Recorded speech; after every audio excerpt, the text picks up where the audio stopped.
Yeah.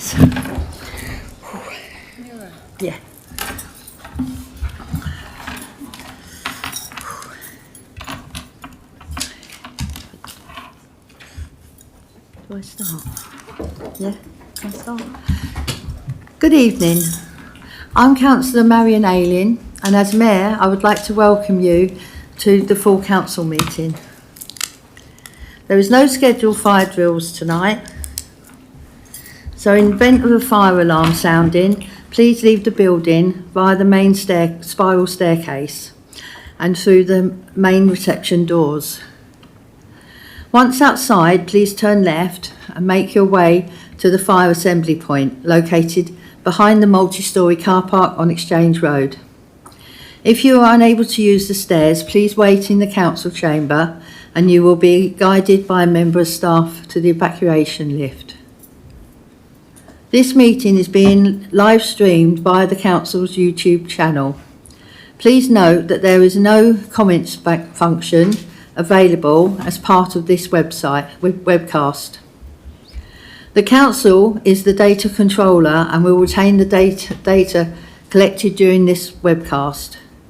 This will be done so in accordance with the council's published data retention policy. Any member of the public seated in the public gallery should be aware that in entering the chamber, they are consenting to the image being captured by the automated camera system. Recordings will be used for webcasting and/or training purposes. Councillors are reminded to take note of what is displayed on the screens in the chamber, as this shows what is being recorded and webcasted. Cameras are currently set to capture you in seated positions, so please remain seated when speaking. Councillors have received an electric copy of the relevant paperwork for this meeting. The public agenda for this meeting is available on the council's website.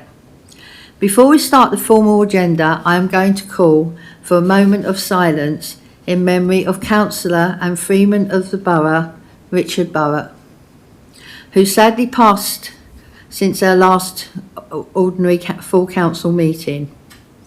I now call upon a period of silence.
Thank you.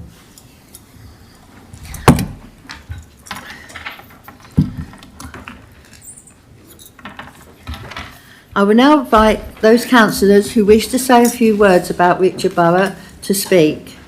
They are listed in the order paper. Councillor Crowe.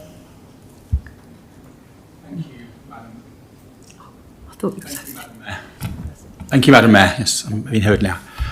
I've made many speeches here during the last 23 years, and this is the most difficult one I've ever had to make, and one that I hoped that I'd never have to. Richard Burrett has been one of my closest colleagues and closest friends for over 20 years, and I am missing him terribly. While I am personally feeling a great sense of loss myself, I know that Richard's death is a great loss for our town, and many people in Crawley and beyond are going to miss him. Richard was born in Crawley. He grew up here and he lived all his life here. For 31 years, since 1992, he was Crawley Borough Councillor for Poundhill North and latterly Forge Wood up to 2023. He was also West Sussex County Councillor for Poundhill for 17 years, from 2009 until just 2 months ago. I had the pleasure to serve with him for 20 years at this council and for all his 17 years at West Sussex County Council, and it really was a pleasure. He was a great colleague to work with. Richard loved his role as a local councillor, and he was incredibly dedicated to helping the residents of Pound Hill throughout 34 years in total. He was very well thought of by very many of his constituents. I think everyone who knew him would agree with me when I say he was one of a kind. He was unique, and he had some unique qualities that I've never quite seen in anyone else. I've never met anyone who had such an eye for detail like Richard did, and over the last 3 decades, this council probably has the most accurate minutes with the fewest grammatical errors of any council in the entire country, and that is thanks to Richard. He was also literally the fountain of all knowledge, especially about Crawley. If I wanted to know any historical information about things before my time, it's him I went to. And now I really don't know who I'm going to ask. I'll give a few facts and figures about him. He was one of my predecessors as Conservative Group Leader from the mid-90s until 2005. And from 2006 to 2014, Richard was one of 3 members, along with myself and Bob Lanza, who's here today, who were in the Conservative Cabinet for the whole 8 years that this council had a Conservative administration. We were a great team, and we achieved a lot for this council and for this town. The cabinet roles that Richard held were housing and resources, as it's now called, and in our last year, he was the deputy leader of this council. He was also the chair of the governance committee for several years. At West Sussex County Council, Richard was the cabinet member for education and skills for several years, and also deputy leader of the council. Outside of the cabinet, he'd been chairman of the performance and finance scrutiny committee and chairman of the planning committee. In 2024, Richard was awarded the Freedom of the Borough of Crawley, an award that was richly deserved, and it was an honour for me to be the one proposing him at the special meeting we had. It was, though, wrong that he was not made an alderman at the same time, and that does remain a sore point, and I really hope that in hindsight there is some learning from those who did not allow him to have that role. It should have happened. On a lighter note, I'd like to highlight Richard's sense of humour, which really was great. I laughed with him a lot. We would see the funny sides of many things that came our way. And I will never forget the full council meeting when former councillor Brenda Smith, now an older woman, branded me and Richard the Chuckle Brothers. And I think it was because we sat next to each other and we laughed quite a lot at full council meetings, probably because Councillor Chris Mullins would give us lots to laugh at. But it was always good-natured. We laughed all the time. But what was even more hilarious was that in the next edition of one of the local papers, and I think it was the Crawley Observer, there appeared this huge photo of Richard and myself where we'd been crossed with Paul and Barry Chuckle. And this was in the days when there wasn't the easy technology to do such a thing as there is now. We laughed so much together at this weird photo in the paper where we could still see ourselves and this big headline of Councillors branded the Chuckle Brothers. It's something that we never forgot, and we saw the good side of it. Now, I will make reference to Richard's illness. It was terrible what cancer did to him, and for 10 years he bravely lived with the afflictions it caused him, most notably his mobility, and the operations and the treatments he had. He was always determined to continue doing as much as he could for as long as he could. His life cruelly changed 10 years ago, but he made the best of it, and he never gave up wanting to continue to serve Crawley and West Sussex for as long as he could. Losing Richard at the age of 57 was a huge shock, and I haven't been the same since. I am struggling to come to terms with the fact that he's not going to be around. He was taken far too soon, and it feels so incredibly unfair. I can only hope now that he is at peace, and I know that he is not going to be forgotten. I personally owe Richard a lot, and it was a privilege to have known him. Thank you, Madam Mayor.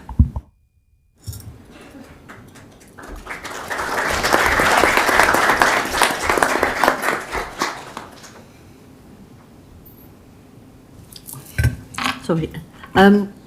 Councillor Chris Mullins. Thank you, Mayor. I want to echo nearly all of what I've just heard from Duncan, my friend Duncan. We always have got on very well in one way or another. So was the case with Richard, really. I mean, I was on the council before Richard got on, and I realised that we had a new serious brain come onto the council, because Richard was actually very clever. And then somebody told me one day that Richard went to Thomas Bennett School. And I thought, no, he can't be a Tory coming from Thomas Bennett School. We always produced socialists at Thomas Bennett. But there we were, he'd been to Thomas Bennett and come out and join the Conservative Party. Good luck to you. And it was a good gain for you. And I just have really, overall, very good memories of him. He was very dedicated, very emotional at times about what he believed in, and didn't like losing debates or arguments at all in any way. He was always wanting to win, and can't blame him for that. That's what we're all about. And you know, for him to be gone now at 57 just seems so cruel, really. He was a worthwhile person, a good councillor, dedicated to what he believed in, and somebody that I respected, although from the other side of the benches, and somebody that I think we missed him when he didn't win his last election here, and there's been a void ever since. And what I did want to say is you're quite right about his eye for detail, because whatever you wrote, he would go through it and find out where the I or the E was wrong or something was wrong in the script. But he was also good on dates and things like that. And yeah, the sort of really good research mind, I think, that you might say. And his knowledge of Crawley was immense, and I would second that. So I think he will be missed. It's a sort of person you don't want to lose from any establishment, really, because he's a major contributor. So Richard Burrett, please rest in peace at the hands of God. Pray for you.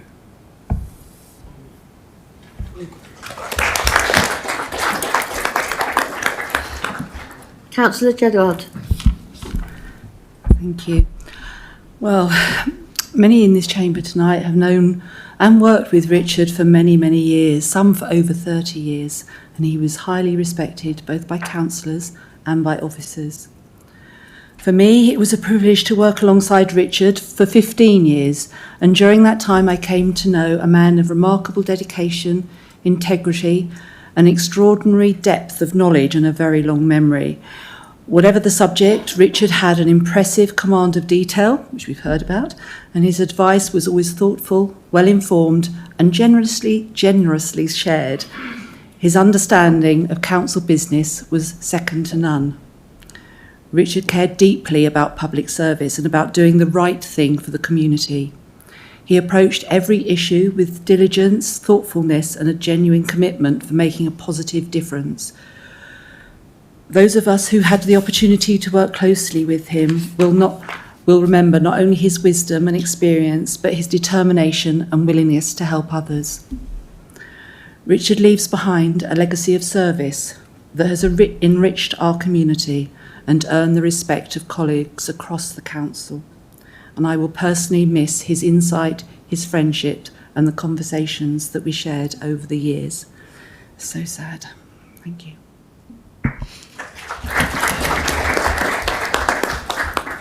Councillor Khan. And thank you. I would like to add my tributes to Richard. In terms of the Conservative group, he was one who I talked to the most. He was one of them who I had a lot of communication with, and he was always very pleasant, and he was always well respected in this place. And we came from different political traditions, and we disagreed on party politics. But what I will remember most was a very dedicated councillor who, regardless of party affiliation, I never doubted his commitment to this council, and I never doubted his commitment to serving his residents. Over his time here at the council and at West Sussex, he held very significant roles and was very highly regarded in those roles that he held. And when it came to the Conservative group, I always valued him as one of their most competent, and I respected him a lot because of that. I last spoke to Richard at the annual general meeting, and after the mayor's parlour,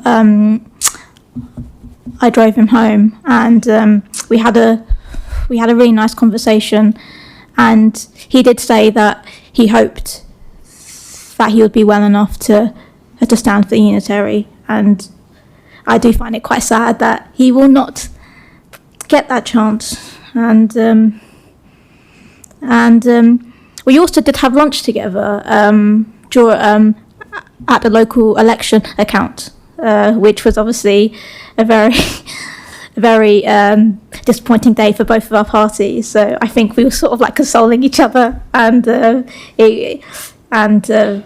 he was very pleasant as well. And it is very heartening to see some of his former colleagues in the public gallery coming here to pay their respects to. And I will definitely miss his contribution to public life, and I hope he is at peace. So thank you.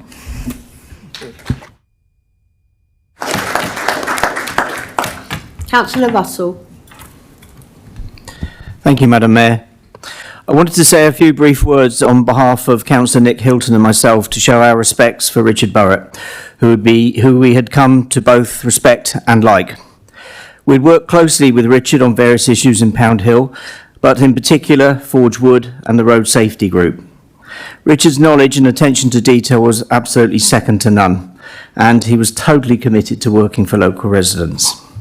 Yes, he was a political opponent, but we were perfectly able to respectfully disagree with each other.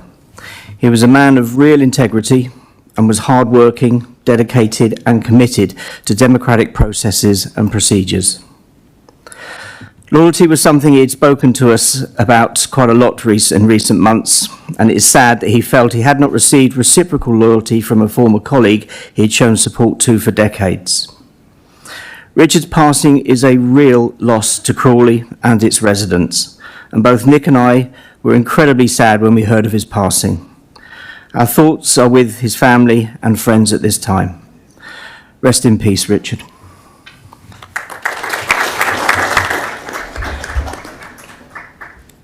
Councillor Tidy. Hello. So I didn't know Richard, unfortunately, though he was the first councillor that I ever voted for back in 2023. But what's been said here is what I'm hearing from residents is that, they're all shocked and saddened on what's happened. And I don't think the residents quite realise, or we realise how unwell he was, because he was always working so hard for the residents and putting them first, it seems. And so it's, our condolences go to his friends, family, colleagues, because we were all really saddened to hear. So, yeah. So it's hard to know what to say when things like this happen, because it was a real shock. But I think we'd all agree that Pound Hill certainly is a better place because of Richard. Thank you.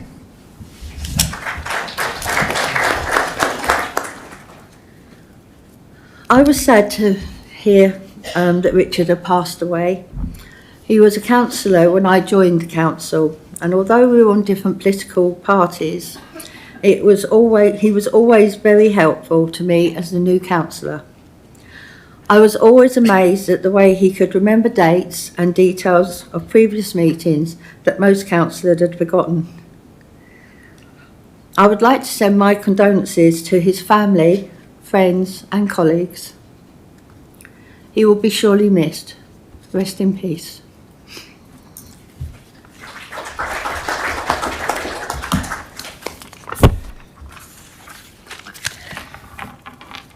Finally, before I start the meeting, I would like to address holding the full council meeting at the same time as England's Football World Cup semi-final game. The decision to move the full council meeting had to be made last Tuesday, before the team had played on the Saturday. And I couldn't justify cancelling a very important meeting on the off chance that England would win that match on Saturday. Also, if the meeting was rescheduled, it would have had to have been in August. And I was aware that a lot of councillors leave going on holiday until after the July full council. And I couldn't, and they may not have been able to attend. So I hope this answers the question of that matter. Thank you.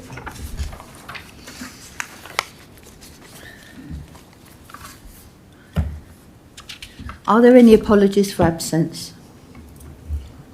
There are Councillors Burke, Marriott, Zepper, Whiston, Yarney have given their apologies, and we also have an apology from the independent person, Russell Brown. Thank you. Councillors' interests notified in advance of the meeting are set out on page 5 in the supplementary agenda order paper. Are there any further interests councillors would like to declare? Yeah. Councillor, would you like to declare? Yeah.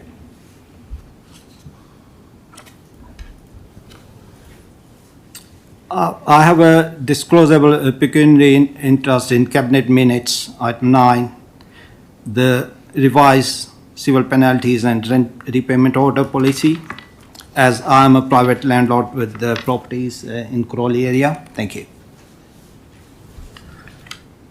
Do we approve the minutes of the meeting of the full council held on the 22nd of May 2026, which appear on pages 5 to 32 in the agenda?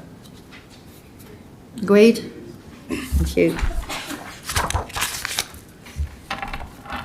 Right, communications. We are now on to communication item, and I would provide you with a mayoral update. It has been a very busy but enjoyable start to my mayoral year. Since May, I have attended 12 events, including the Portuguese annual festival Esperado Santo, which included an enjoyable display of dance and music. The same day, I attended the Sri Lankan Remembrance Day. This was a peaceful remembrance gathering held in honour of the Tamil civilians who lost their life during the final stages of the war in Sri Lanka in May 2009. I opened the Ellis Calf Community Day in Viewbush. I attended the Horth Gymnastics 40th anniversary at K2, which was a showcase for the members' skills, and at some points I had to hold my breath as their performance was amazing and their gymnastics movements were also amazing. I was very proud to attend the Armed Forces Day. Because of the heat, the day was scaled down, but there was still a military procession around the Memorial Garden and a raising of the flag. I attended the wildflowers for the WI 11th birthday and heard lots about some of the women that helped to shape the town. On Saturday, I had a very enjoyable time at the Sisters Share Pampering Day, having various treatments throughout the afternoon. I look forward to continuing to represent our town in upcoming engagements and to working with colleagues across the council to support residents in every part of Crawley.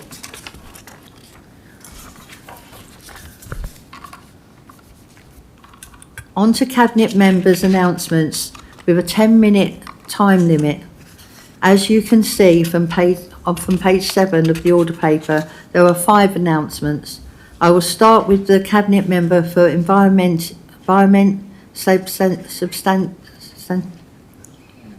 Sustainability and Climate Change, followed by the Leader of the Council, followed by the Cabinet member for Housing, including the Cabinet member for Leisure and Wellbeing, Councillor Nick Hilton.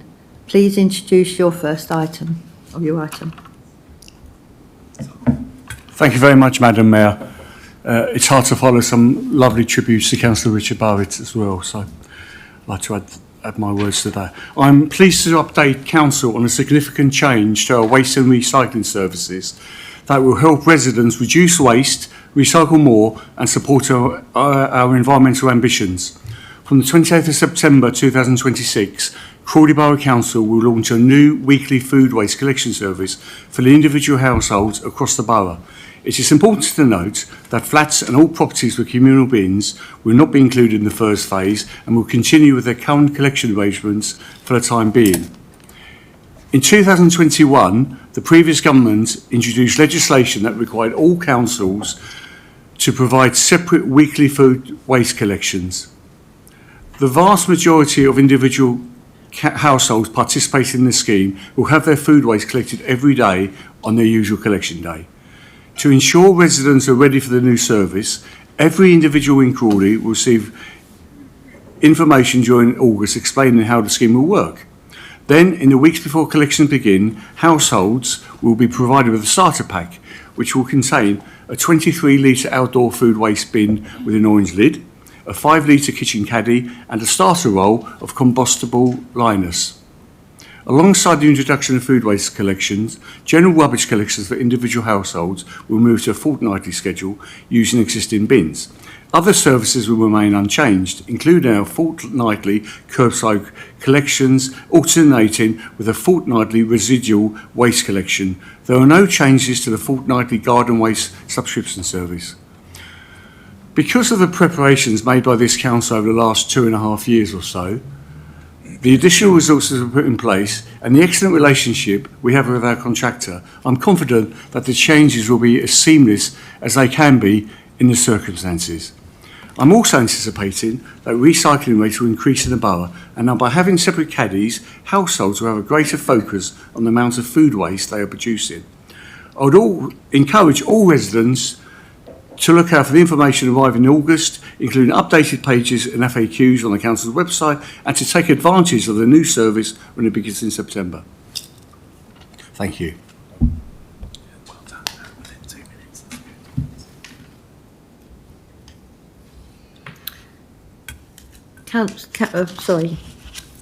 Councillor Jones, Leader of the Council, please introduce your communication item. Thank you, Madam Mayor. High Street Summer Sounds is our free weekly music event, bringing together local and national performers, and the genres of the music vary from mainstream to country, catering for all tastes. Madam Mayor, I'm pleased to tell members that this new event kicked off in style on the High Street on Thursday the 18th of June with the opening act, the Cureheads, headlining, and they drew the crowds. Around 400 people gathered throughout the evening to enjoy their set, and it was a storming success. The bars and restaurants took advantage of the great weather, with customers being able to drink and dine outside while listening to the live music. Before we even planned these, we consulted with the bars along the High Street, who asked for the bands to play on Thursday, and feedback from those who've attended the event has been very positive. Bars and restaurants are pleased with the additional footfall and business. The Medusa Bar doesn't ordinarily open on a Thursday, but has taken advantage of the extra custom and is now opening at 5 p.m. The businesses are setting out seating areas for customers to enjoy the entertainment. The second evening was unfortunately cancelled due to the severe weather warning in order to protect staff and the general public. But we were back last week and we have a fantastic lineup over the next 10 weeks, and that can all be viewed on the council's website at the events page. Please do come and see for yourselves, members, and spread awareness with your residents on what's coming up. It's really heartwarming to see it all taking place in Crawley High Street, and very satisfying to see Crawley Borough Council being able to provide something that not only gives a lot of pleasure to a lot of people, but helps support our local town centre businesses in the local nighttime economy. Thank you. Thank you. Councillor Irving, Cabinet Member for Housing, please introduce your communication. Okay, thank you, Madam Mayor. The completion of the latest phase of house building at Forgewood marks another significant step forward in the Council's commitment to delivering much needed affordable housing for Crawley residents. This development will provide 43 new homes alongside the long-awaited neighbourhood centre, hopefully helping to create a thriving and sustainable community at the heart of Forgewood. Of these homes, 33 will be managed by Crawley Homes as general needs social rent properties, including 19 maisonettes, providing high quality, genuinely affordable homes for local people. Just as importantly, a further 10 homes have been secured through the government's local authority housing fund programme and will be used as temporary accommodation for households facing homelessness.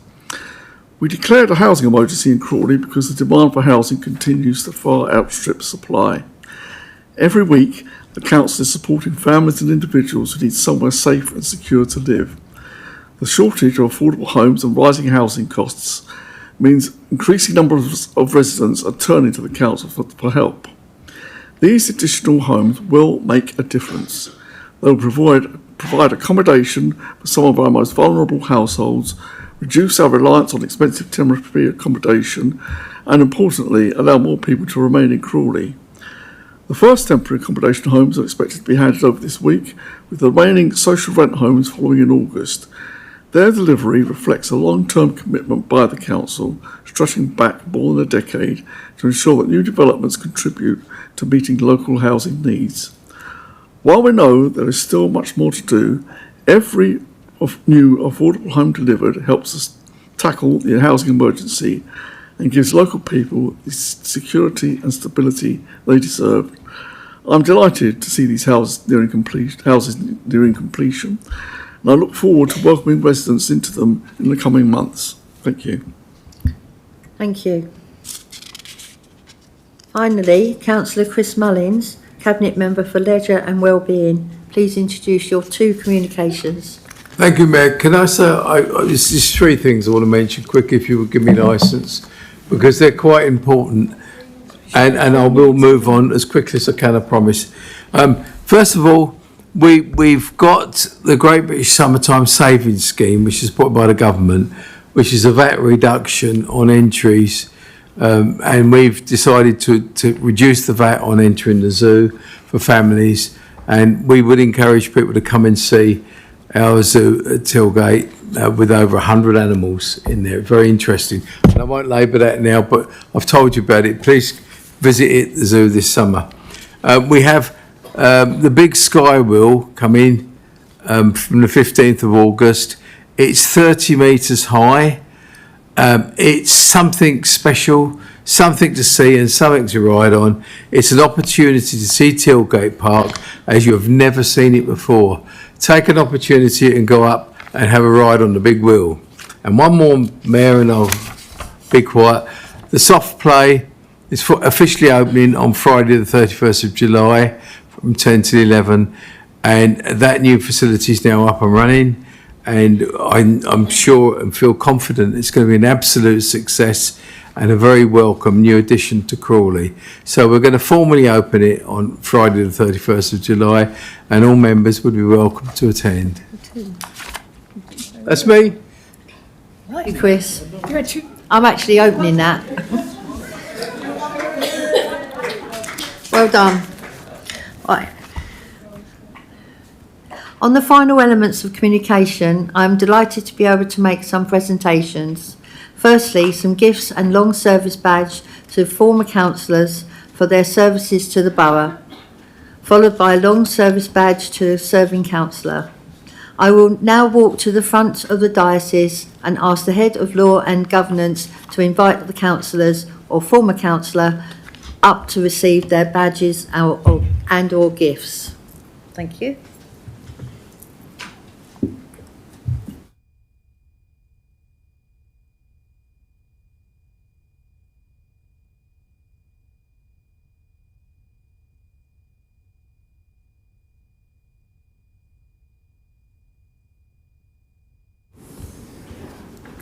First, can I invite Tina Belbin to come to the dais to receive her 10-year-long service badge and gift.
Now can I invite Brenda Burgess to come to the dais to receive her gift?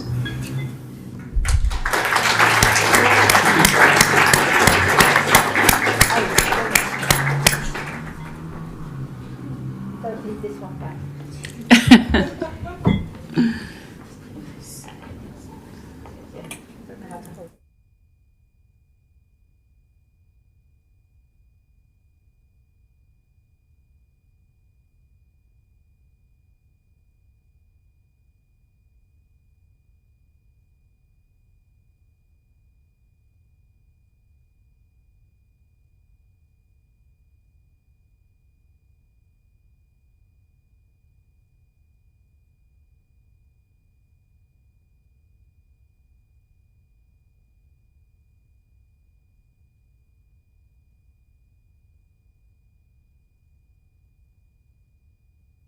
And Richard Burrett as well, he got me into this place and he got me to politics here. So thank you, Richard. Had a great time and I feel very humbled by this. Thank you.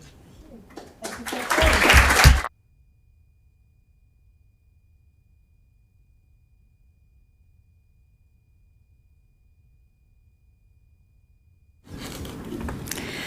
Now can I invite Hazel Hellier to come to the dais to receive her gift?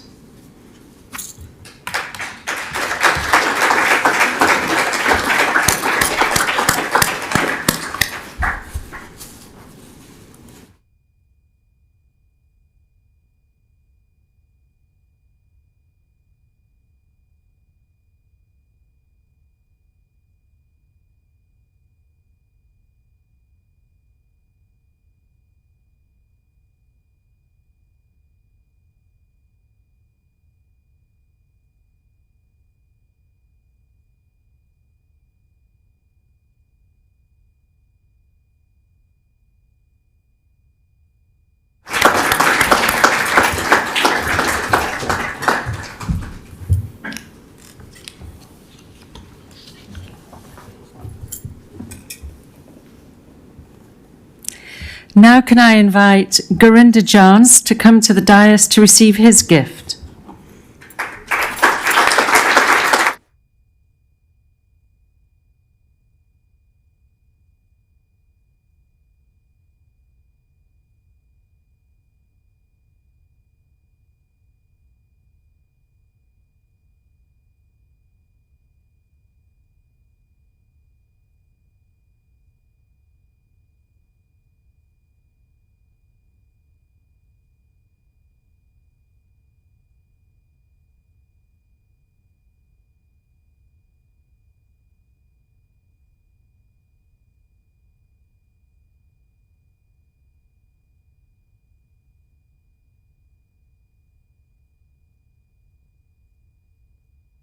Now can I invite Yasmin Khan to come to the dais to receive her gift?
Now can I invite Imtiaz Khan to come to the dais to receive his gift?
Now can I invite Bob Lanza to come to the dais to receive his 35-year-long service badge and gift.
Now can I invite Maureen Morgali to come to the dais to receive her gift.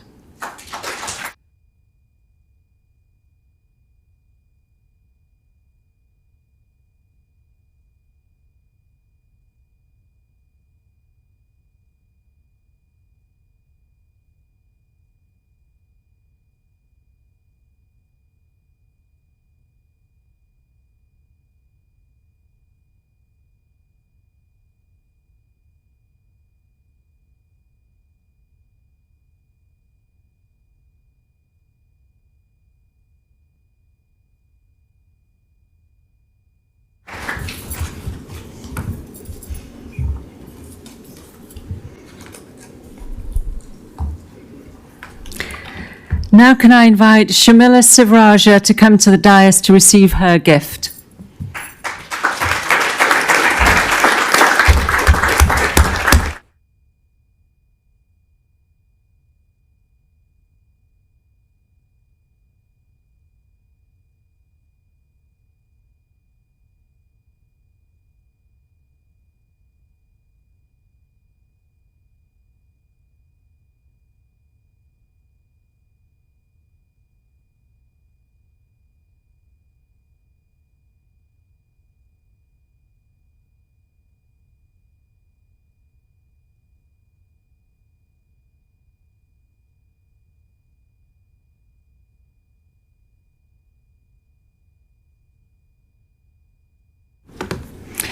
Finally, thank you. I would like you to invite Councillor Rana to come to the dais to receive her 10-year-long service badge.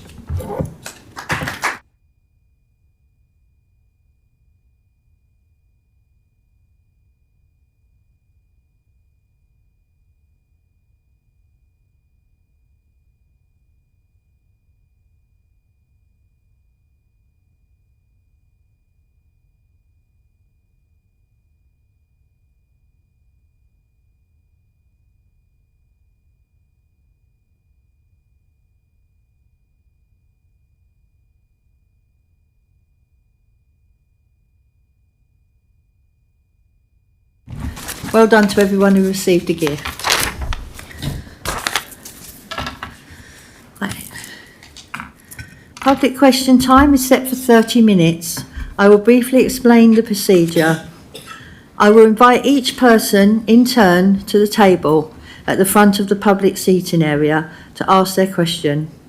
Please state your name and what ward you live in, and then ask your question. I will then invite the most appropriate councillor to reply to your question. You may then ask one supplementary question, which should relate to your original question or the response given to it. Please remember that questions cannot be repeat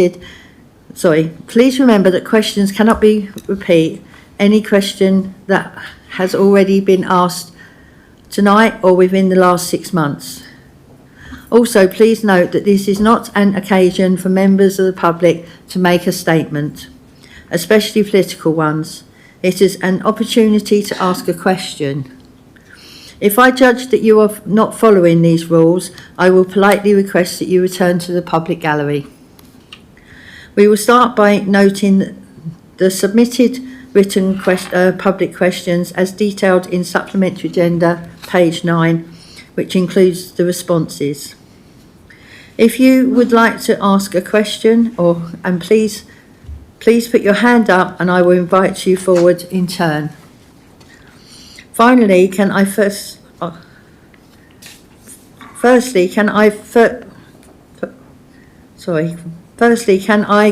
if Mr. Zeal is present, as he asked a written question, to see if he wishes to do a supplementary question? Is he in? He's not here. No, okay. Yes, Tina. Tina Belbin. What is your name and what ward are you in?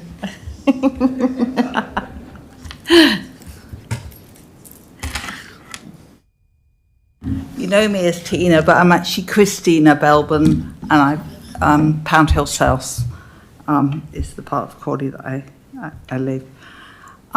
In yet another blow to our town centre, it's sad to see that Decathlon will be closing. I'm just wondering, will this affect the regeneration plans to refurbish this building that's sort of iconic, really, for the town square, please?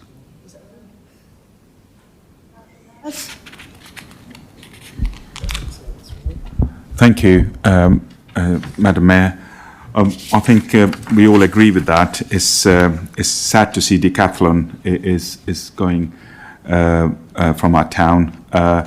It's the commercial decision which they made. They decided not to renew the lease.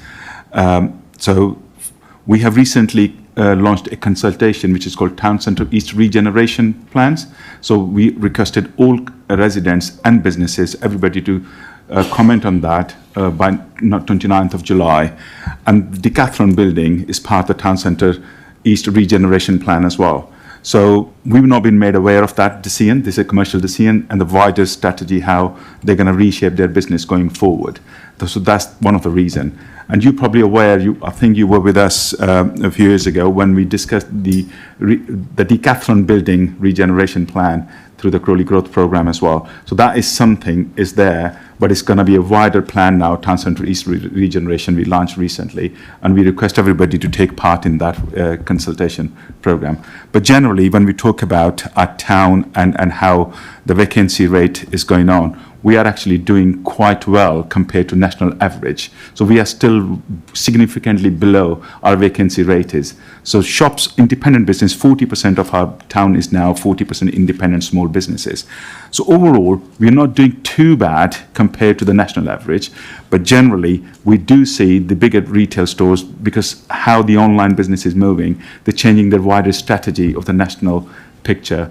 But we're hoping this Town Centre East Regeneration Plan will bring a new life to our town, and we request everybody to please comment on that and share with your residents, people, businesses, anybody to have, if anything they want to add, it's the time now to tell us through this consultation.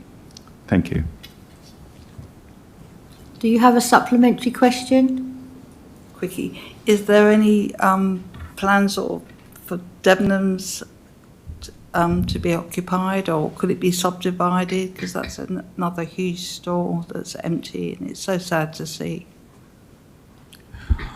I think Debenhams obviously out of the business now, so we probably Debenhams building is the question.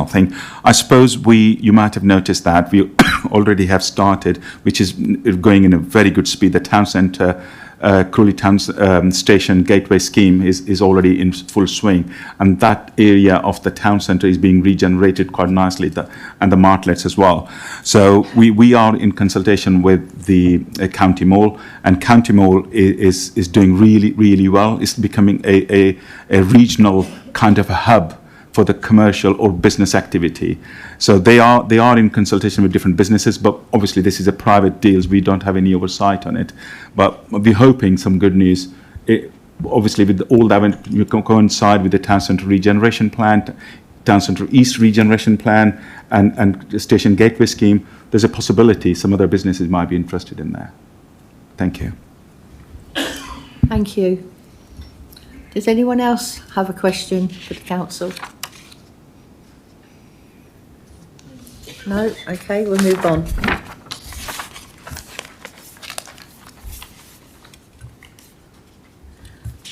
There were 3 recommendations from the committees plus an additional recommendation in the order paper to be considered by the council this evening. The first comes from Governance Committee held on the 23rd of June 2006, 26, which is recommendation 1, Community Governance Review, Crawley. The recommendations start on page 76. Councillor Barrett, please introduce this recommendation. Thank you, Madam Mayor. The results of the Community Governance Review consultation were clear. Almost 3/4 of respondents supported the creation of a town council, while 98% supported a borough-wide boundary. Residents recognise the value of stronger community representation, greater accountability and transparency in decision-making, and the close understanding of local needs that a town council can provide.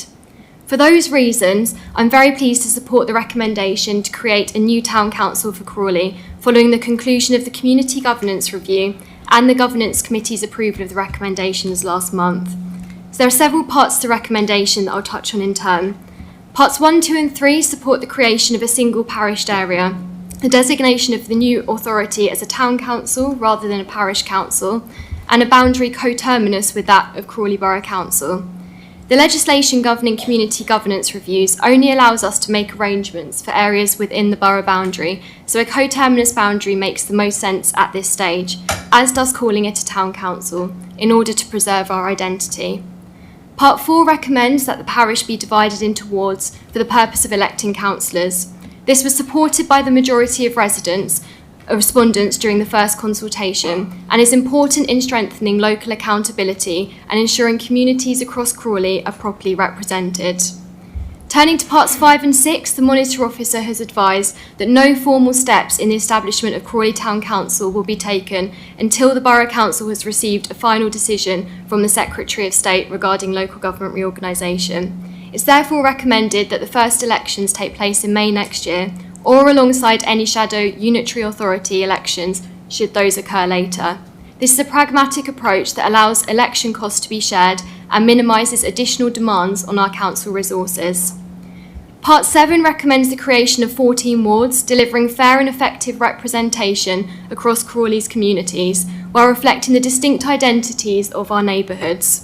It's also worth noting that more than 3/4 of respondents in the second consultation supported the proposed ward names.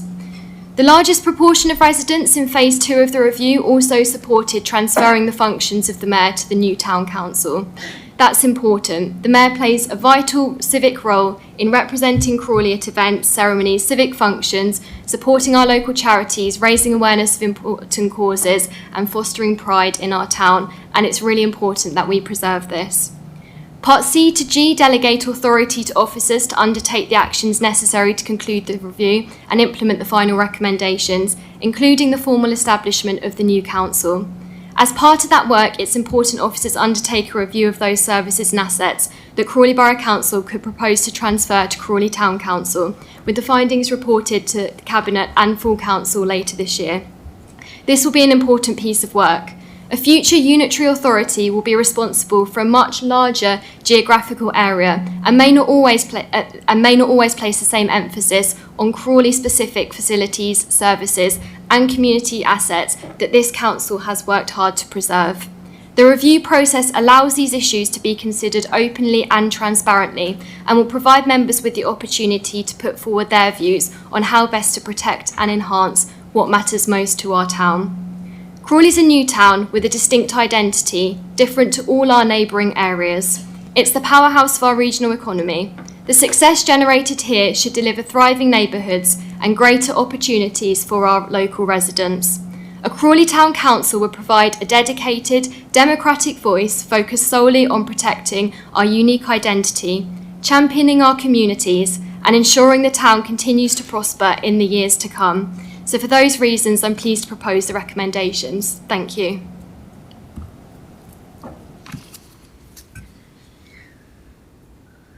Councillor Jones, I believe that you are seconding the recommendation? I am indeed, Madam Mayor, and I'd like to reserve my right to speak towards the end of the debate. Thank you. I will now open the debate to the floor. I will now open up the debate to the floor.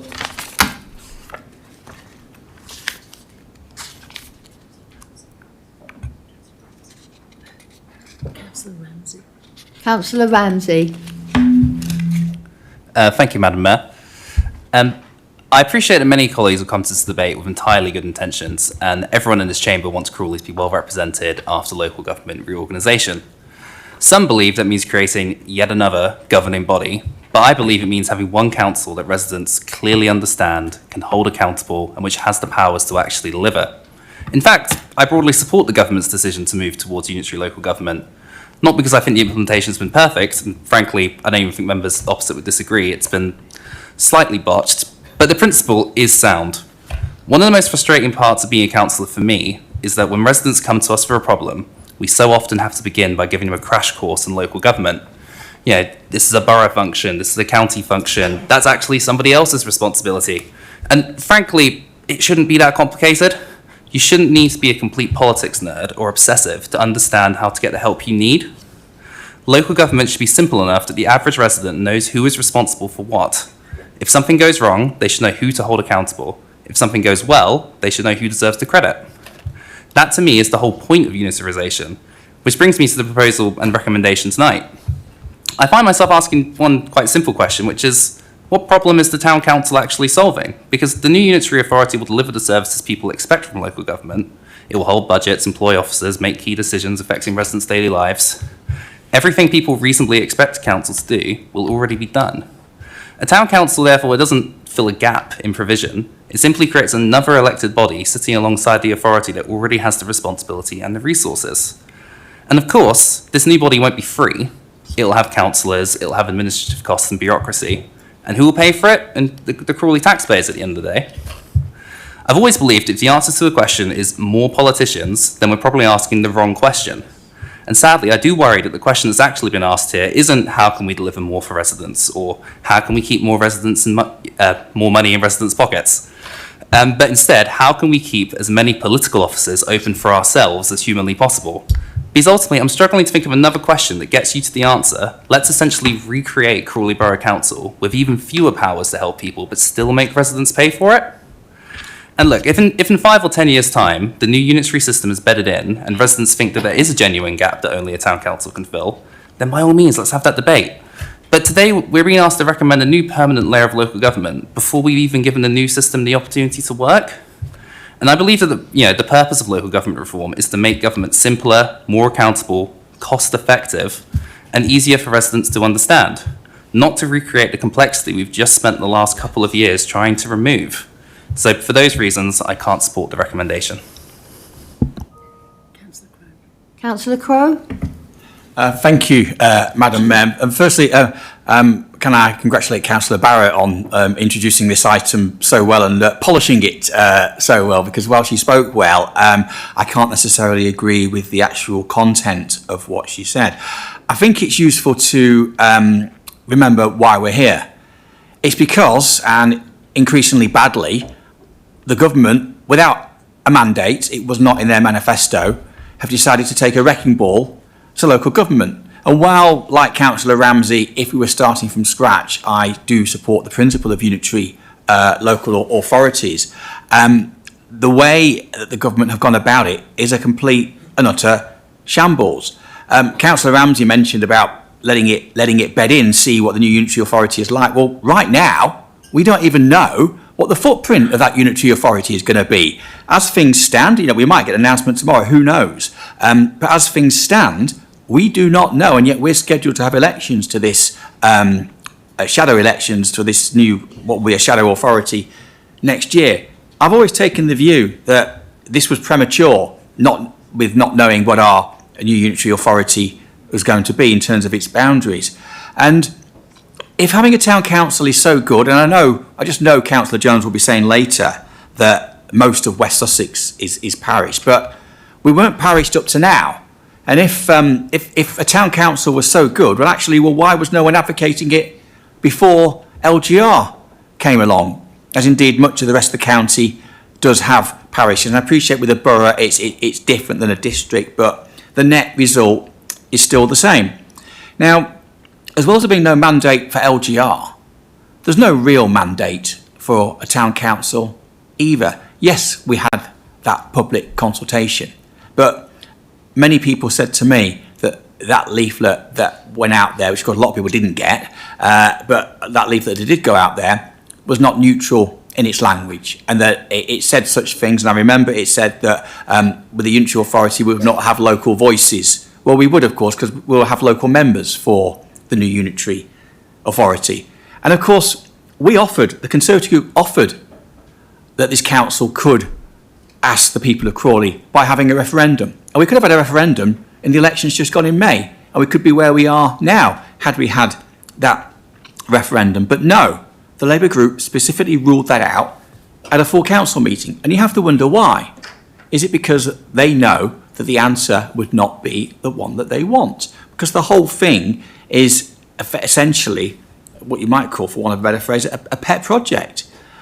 The justification at the governance committee, two items I recall, for setting up the town council was one, that it was in the council's plan, which we passed a few full councils ago. But of course, at that meeting, we were still in the first consultation phase, and yet this council decided that having a town council was suddenly part of its council plan before the people of Crawley had actually responded, even in that first round of consultation. And then secondly, that we can have a mayor. But of course, if you look at the governance papers, it does explain in there that to have a town mayor, it does not have to be through a town council. It can be through charter trustees. And therefore, that justification then falls away as well. We can still have a mayor that could be decided by local members for a unitary authority. Now, the second round of consultation, I did support what was in that, in as much as the boundaries are as sensible as they're going to be, the number of councillors is as sensible as it could probably be, and therefore, I think the findings from that second round of consultation were pretty much okay in terms of the boundaries and the number of councillors. But the overall premise still leaves a sore point, if you ask me, because this has not got a mandate from the people of Crawley, and we still do not know what our unitary authority is going to be. And now I do think it is sensible to put this caveat in that if LGR is delayed, that the town council is delayed alongside it. But I'm going to have difficulty supporting much of what is in recommendation 1. Yeah, I can see the timer. Thank you, Madam Mayor. Because I don't think this has been done in accordance with the wishes of a wider group of Crawley people. I think there was very much an exercise going on in that first round of consultation. So I will not be voting positively on many of the items on recommendation 1. Thank you, Madam Mayor. Thank you. Councillor Khan. Okay. Yeah. So I definitely want to give my 2 cents on this, especially after the debate we've just had. That I do have to disagree with Councillor Crowe on a few of his points, because like one of the basis of his arguments is that this has not received the support from the public. But as I said on the governance committee, the support from the public is with the 2 consultations that have already been done on LGR, and I do take the point that we have not received a final decision from the government and the Secretary of State, and I understand that decision is obviously disappointing and quite frustrating, and I do share the views that is disappointing and frustrating, which is why the decision that we came to at the governance committee, where we support the creation of this town council, having received the final decision from the Secretary of State, was the correct one. And I also think the consultations that were done at the correct time, because it was good that we did it at the time that we did, because now we have a functioning town council which we can take forward when we get the decision from Secretary of State, which is hopefully going to come, hopefully later this year, and then we will be prepared for that decision. Because if we didn't have those consultations when we had those consultations, we will not be in the position to create a town council when we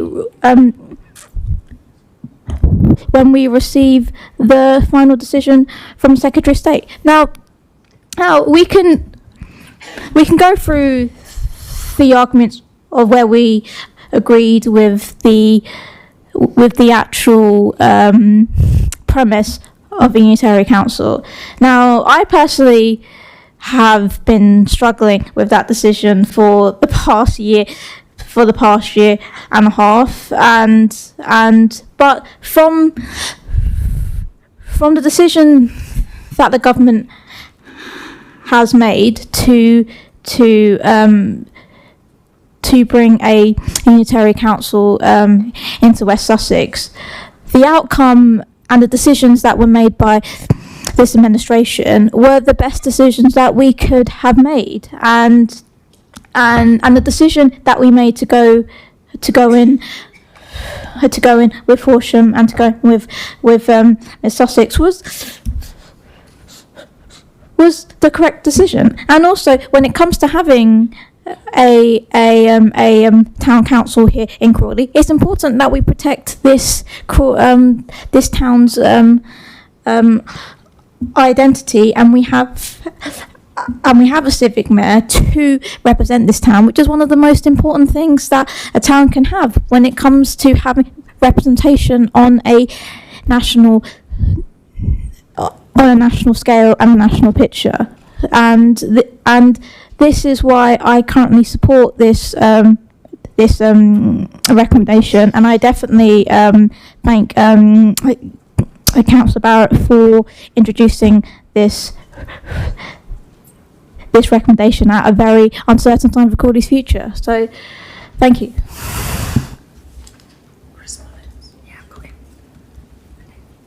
Thank you. Sue Mullins, Councillor Sue Mullins. Thank you, Madam Mayor.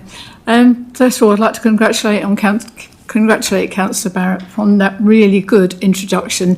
She made it absolutely clear that we're not just jumping into this overnight and thinking, oh, what a good idea, let's have a town council, because we all want jobs, which is what Councillor Ramsey's more or less said. Oh dear, we haven't got enough people working, we need a few more people being paid. I find that quite insulting, actually. As has been said, Crawley is an absolute unique place. It's a unique town. Next year, we celebrate our 80th anniversary of Crawley New Town. Now, I go back a lot further than that because my family were old Crawley. Crawley existed before the new town, but now the new town's come along and we're 80 years old, which is quite an achievement. What we've achieved over those years, and I'll give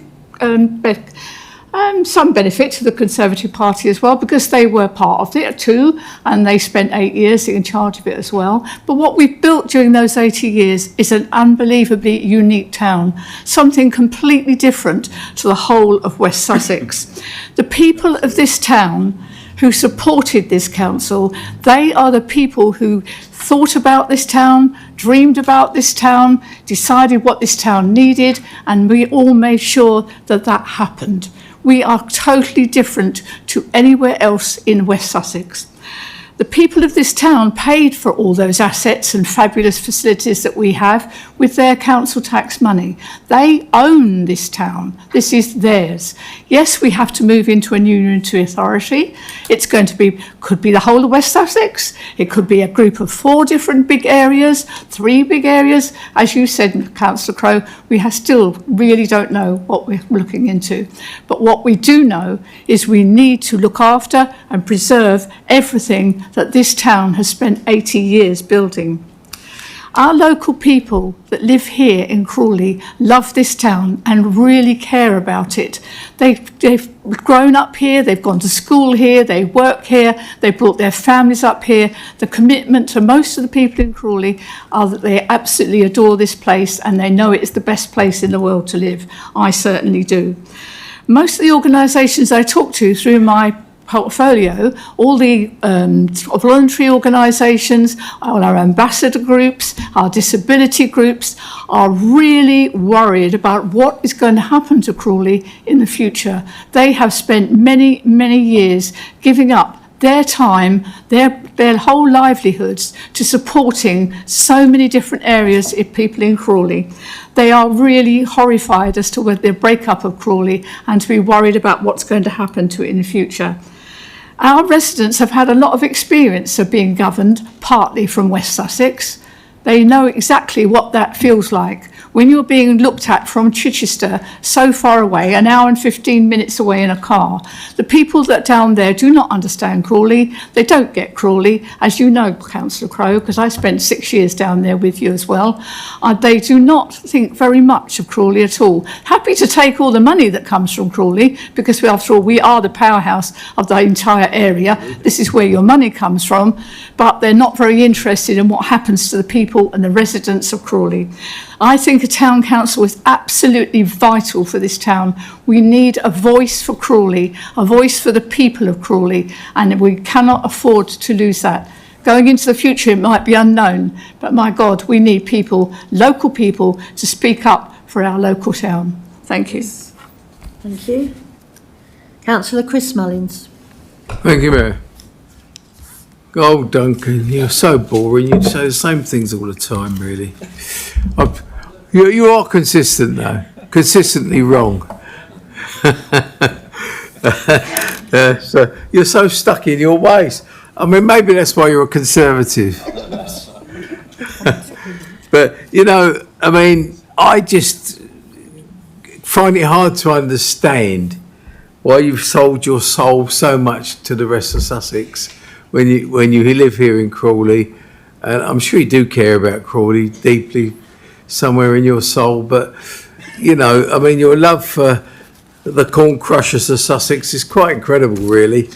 And, you know, I mean, I look at the town I live in. We came here in the mid-70s, and I look at the things that were built by the people before us when the new town was created, and continued, really, by us, and to some extent by yourselves as well. It was basically two political parties. And I think that those things are so precious. And they were built and got with imagination, with courage. You know, there's nowhere quite as unique as Tilgate Park. It's a wonderful place. It belongs to Crawley and its people. It was purchased by Crawley taxpayers' money, and it's been developed by Crawley taxpayers' money. Everything in the park, and it makes money. It's not a park that costs us money. We actually turn a profit from Tilgate Park, and it's a wonderful place to say it belongs to Crawley people. And we're something like 10th in the league table of places to visit, and people come from all over the region into Tilgate Park to come and enjoy the facilities and the things that we've built there. We've built lots of things. We've got a wonderful golf course that people are very proud of. We've got the Hall Theatre, which has become a regional centre, but it belongs to the people of Crawley. You know, we can go around the whole town and all of our parks. We've just picked up 6 green flags for our parks, and the standard of our parks are run by Crawley workers under the borough. What's going to happen to that and the workers, and how can we go forward? It's too precious, Crawley is, for you to be so dismissive of it and its history. Crawley Borough Council didn't need to change. It could have been left alone, because it's an amazing success story. On its own right, it stands successful. And if it ain't broke, don't fix it, is my old saying.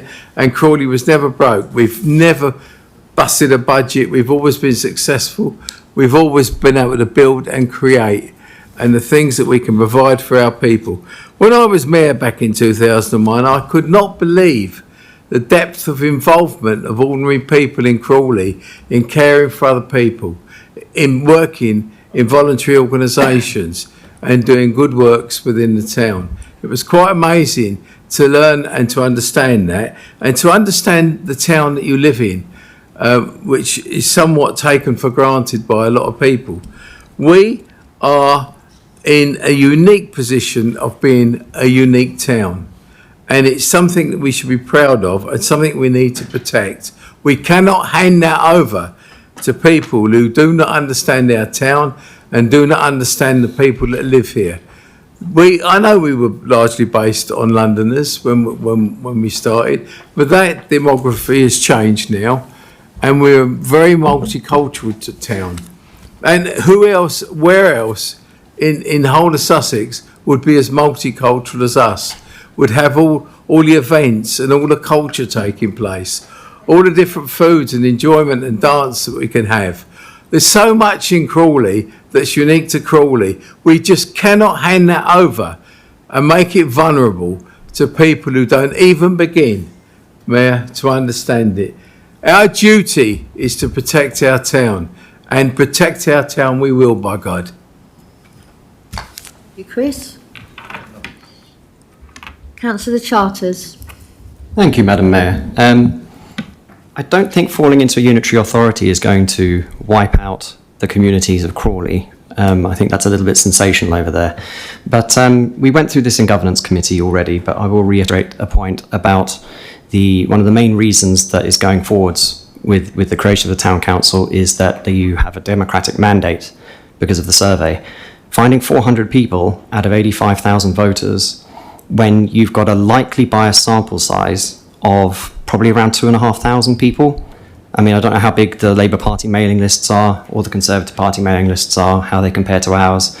I don't know exactly how many families and friends there are of Crawley Borough Council, but this is a selection of people who will be, part of a biased sample. So if that number is 2,500, we can easily reach, and you've got 400 responses that say yes out of 85,000 people, you don't have the mandate that you claim to. Statistically, you just don't. But I know you're going to go ahead anyway, but I just wanted to reiterate the point that I made before. Thank you, Madam Mayor. Thank you. Councillor Cheriton. Thank you, Madam Mayor. And thank you to Councillor Barrett for her excellent presentation. I want to do a couple of things. I want to dispel a couple of myths, and maybe that will reassure Councillor Ramsey as well. In terms of cost, he seems very, very concerned about the cost of a possible town council. Well, the average precept across the whole country is £91.22 per annum. £91.22 to have a local representation seems to be pretty good value for money. There are places where it's actually zero, and I think that's what we would be aiming for as well, because there are ways to balance budgets in this to make sure that we don't incur massive costs. We've no desire to incur increased costs on the people of Crawley. We're probably many of whom are already struggling quite significantly, I would imagine. The other thing is in terms of jobs for the boys and girls, as it were, you don't get paid as a town councillor. Perhaps Councillor Ramsey didn't realise that, I don't know. You don't get anything, as far as I'm aware, at all as a town councillor. Yeah. So it's entirely a voluntary, so we're giving up, those people who would stand for town council will be giving up their own personal time for no financial gain. Okay, so there are a couple of things. I hope that reassures Councillor Ramsey.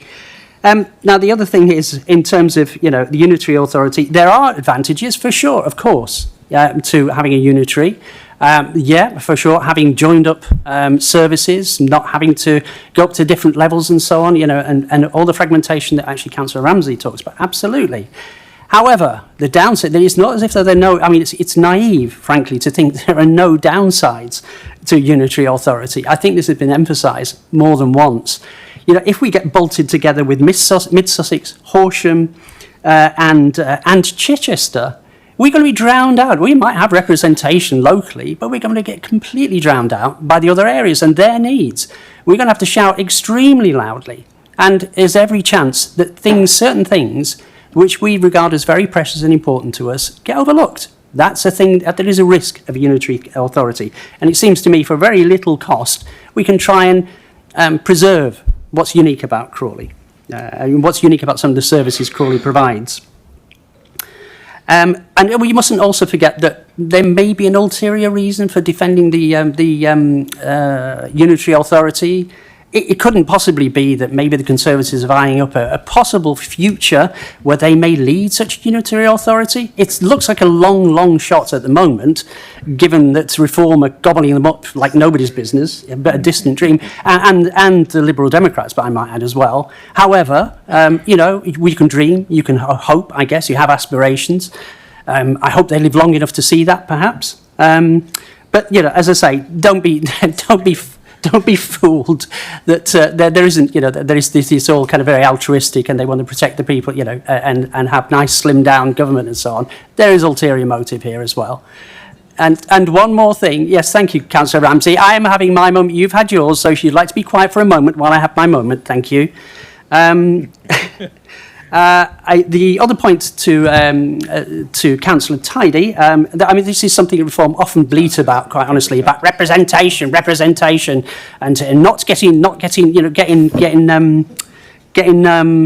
referenda out. We all know how referenda end up.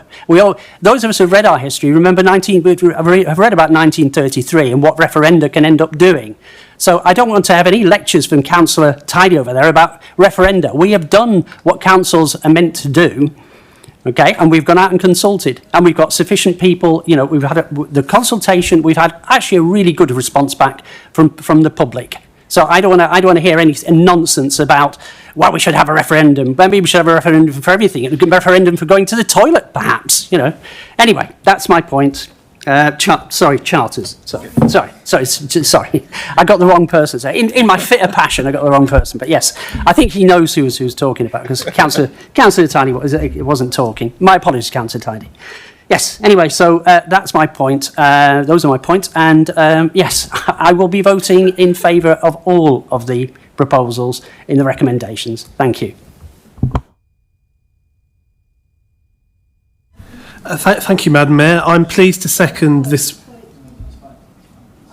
Thank you, Madam Mayor. I'm pleased to second this recommendation for what I believe is a historic moment in the overall governance of Crawley. It's the conclusion of a lot of work and discussion over whether to go ahead with this, and I'd like to thank our senior officers, our democratic services officers, particularly Chris Pedlow, and I'd like to pay tribute to the contribution of the former chair of the committee and Councillor Tim Lunnan for his close eye to detail and his conscientious approach to this whole community governance review. I agree with the advice that we agree tonight in principle to the creation of Crawley Town Council, but to only take this forward once we know for certain whether local government reorganisation is going ahead as originally envisaged.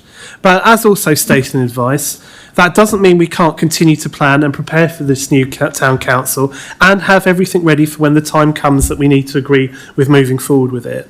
This is the detail we need to start getting into in the coming months, and I'm sure there'll be plenty of discussion about that detail that we need not get into tonight, because there will be a time and a place for that. I would remind members that support over the consultation period never fell below 70%, and support for a single town council remained extraordinarily high throughout, around 98%. The simple truth is that people locally recognise that there are real advantages to having closer community engagement and ensuring public assets bought and paid for by Crawley residents since the beginning of the new town remain in their ownership and do not end up being part of a fire sale by a remote unitary who do not value what we do have. It's not all stuff and nonsense, Councillor Ramsey. These things matter. Madam Mayor, I would support the transfer of the mayoralty to the Town Council in the event of local government reorganisation. If we don't, then we lose the opportunity in our local civic life to elect a civic head. And that has so many implications, as all that would remain would be a chair of a unitary authority, be covering a vast area and representing a good deal more people than those of Crawley. And to fail to do this would be to wipe out many decades of history and our established traditions as a new town. The review of services and assets is something I'd also support. It will need to happen, particularly as I feel it is important to recognise and protect the new town assets that local council taxpayers of the borough have already bought and paid for. I support these recommendations in full and to transfer the mayoral responsibilities to the town council at the appropriate time. Madam Mayor, this will be a fair and transparent change should we agree to go ahead. The concerns raised, I believe, are more than addressed by the 5 principles that the Town Council is being founded on. These principles include guaranteeing that any services or assets transferred to a Town Council are feasible and cost effective without imposing an undue tax burden on residents. I have heard a fair number of attempts tonight and previously to try and derail the process. And I would rather the people that were doing it were honest that they don't like the principle rather than trying to question the data. There is a danger of going around in circles on this. We have given people the opportunity to respond, ample opportunity in fact. We've never stopped making decisions just because there hasn't been a larger response on anything we do as a council. There's also the issue that if we delay further on the community governance review, then it becomes the unitary's decision, not ours. Now, people elect us precisely because they want us to concentrate on the finer detail. Nothing would get done otherwise. But we can plan ahead on this basis. We know there's likely to be a unitary, even if not the precise boundaries, and the process takes a certain amount of time legislatively too. I would just ask as well, how can we have a mayor without this being a democratically elected councillor chosen by democratically elected councillors? I couldn't support it being the decision of trustees. I really don't see what Councillor Crow's driving at with this. There seems to be no appeal, at least from my point of view. And the whole approach has been precisely about not cherry picking, but not setting up a town council to fail. It's about what is right to keep at town level and about safeguarding local facilities. But if any councillor disagrees with the final list, they'll be able to say so before a final decision on transfer and that part of the review process takes place. I do just want to briefly address, Madam Mayor, the issue about a referendum. In this whole stream of whataboutery, a referendum would have been most unusual. We're following the legislative requirements for the review. We're to the letter. That doesn't stipulate a referendum, nor was one set out in the process agreed at full council. To change the process now would risk opening the whole process to challenge. This process, we've already gone beyond the statutory requirements in order to engage residents, well over, including attempts to engage each household directly. And I've also not been able to find anywhere else where a parish council has been created or has recently been created or where changes created by a community governance review have been followed up by referendum. And in addition, it would only be advisory of referendum. It's not legally binding. We'd still have to have a vote on it. So in that case, thank you, Madam Mayor, for keeping me to time. But I would say that it would just be strange if we had a referendum on this and not a unitary. But thank you. Thank you, Councillor Jones. There are no further speakers. Councillor Barrett, would you please formally move the recommendation? Thank you. I formally move.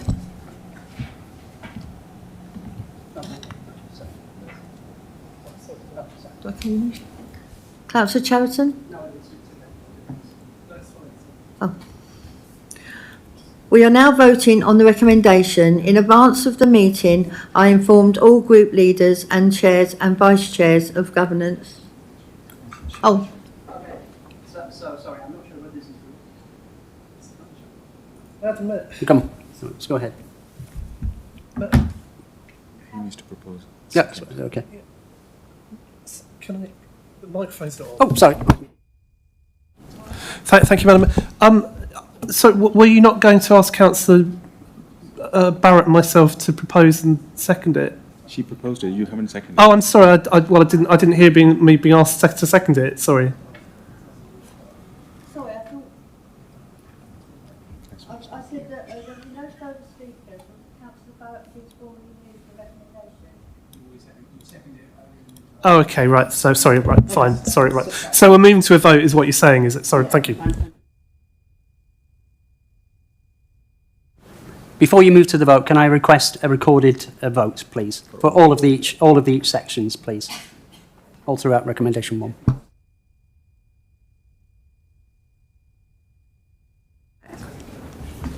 So do I read the same thing out?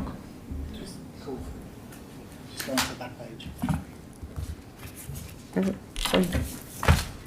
The back page. What page is that? Yeah, page 10. Page 10. Right. We are now on to voting on this recommendation. In advance of the meeting, I informed all group leaders and the chair and the vice chair of governance committee how we intend to deal with the voting on this recommendation.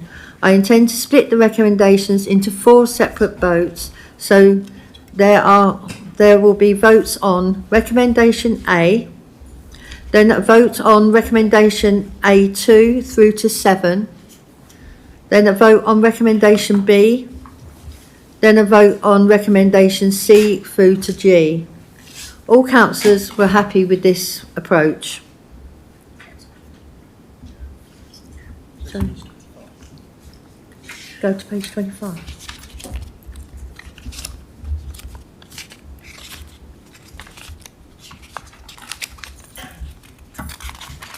Right. As a recorded vote has been requested, I'm going to invite the Democratic and Data Manager to conduct the voting process on my behalf. Thank you, Madam Mayor. So, as the Mayor has just stated, we will go through 4 recorded votes. I'll take them each in turn. So the first vote is on recommendation A1, which is that a new parish be created to cover all of the unparished areas within Crawley, i.e. the whole of the borough of Crawley. And can we please be loud in your responses? Councillor Abimosa. For. Councillor Adonai. For. Councillor Ashraf. For. Councillor Ayling. For.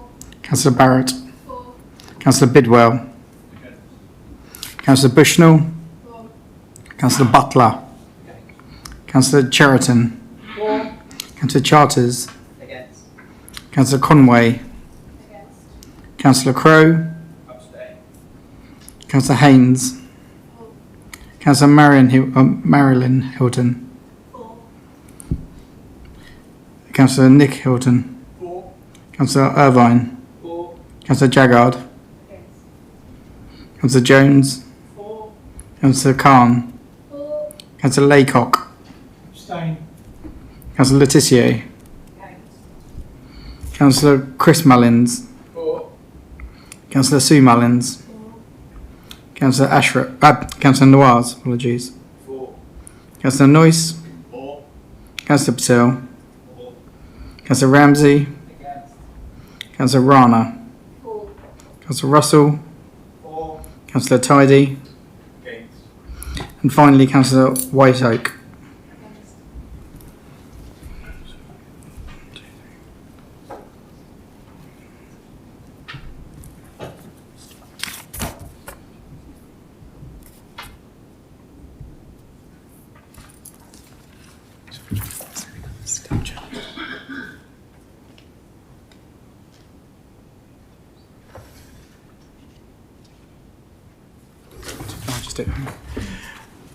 The recommendation is carried by 20 votes for, 9 against, with 2 abstentions. We will now commence the second vote, which is on recommendations A2 through to A7.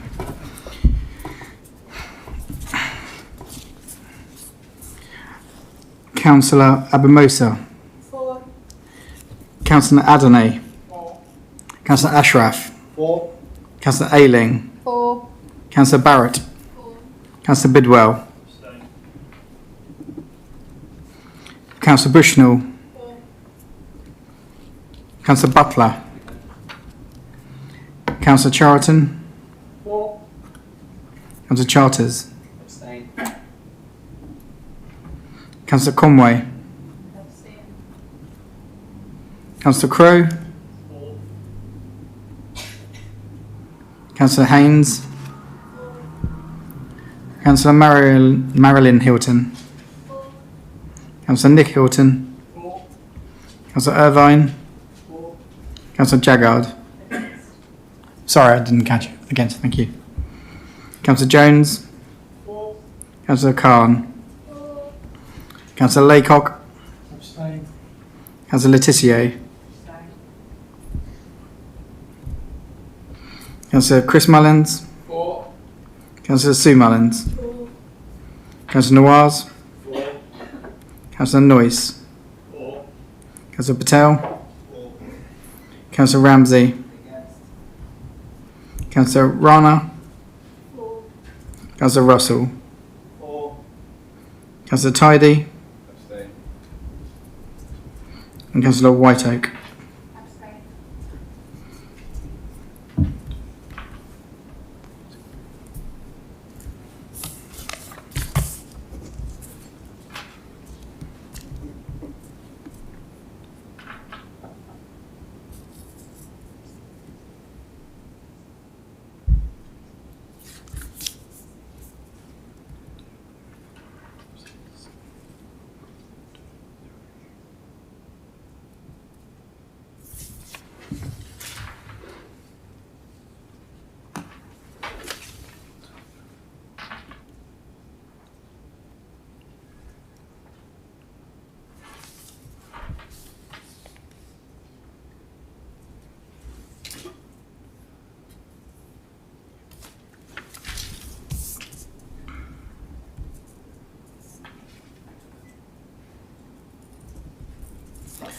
So the vote is carried 21 for, 3 against and 7 abstentions.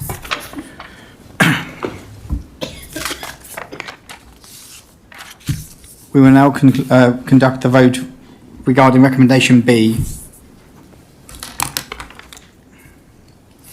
Councillor Abumosa. Councillor Adonai. Councillor Ashraf. Councillor Ayling. Councillor Barrett. Councillor Bidwell. Councillor Bushnell. Councillor Butler. Councillor Cheriton. Councillor Charters. Councillor Conway. Councillor Crowe. Councillor Haynes. Councillor Marilyn Hilton. Councillor Nick Hilton. Councillor Irvine. Councillor Jaggard. Councillor Jones. Councillor Khan. Councillor Laycock. Excuse me. Councillor Leticio. Councillor Chris Mullins. Councillor Sue Mullins. Councillor Nawaz. Councillor Noyce. Councillor Patel. Councillor Ramsey. Councillor Rana. Councillor Russell. Councillor Tidy. And finally Councillor Whiteoak.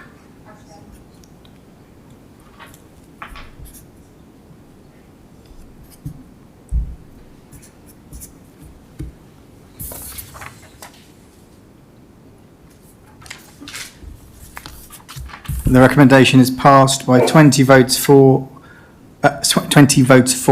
4 against with 7 abstentions. And the final recommendations is voting on recommendations C through to G. Councillor Abumosa. Councillor Adonai. Excuse me, Councillor Ashraf. Councillor Ayling. Councillor Barrett. Councillor Bidwell. Councillor Bushnell. Councillor Butler. Councillor Cheriton. Councillor Charters. Councillor Conway. Councillor Crowe. Councillor Haynes. Councillor Marilyn Hilton. Councillor Nick Hilton. Councillor Irvine. Councillor Jaggard.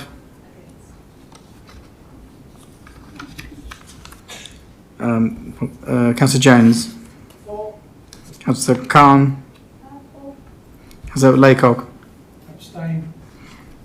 Councillor Letitia, apologies. Abstain. Thank you. Councillor Chris Mullins. Councillor Sue Mullins. Councillor Nawaz. Councillor Noyce. Councillor Patel. Councillor Ramsey. Councillor Rana. Councillor Russell. Councillor Tidy. And finally, Councillor Whiteoak.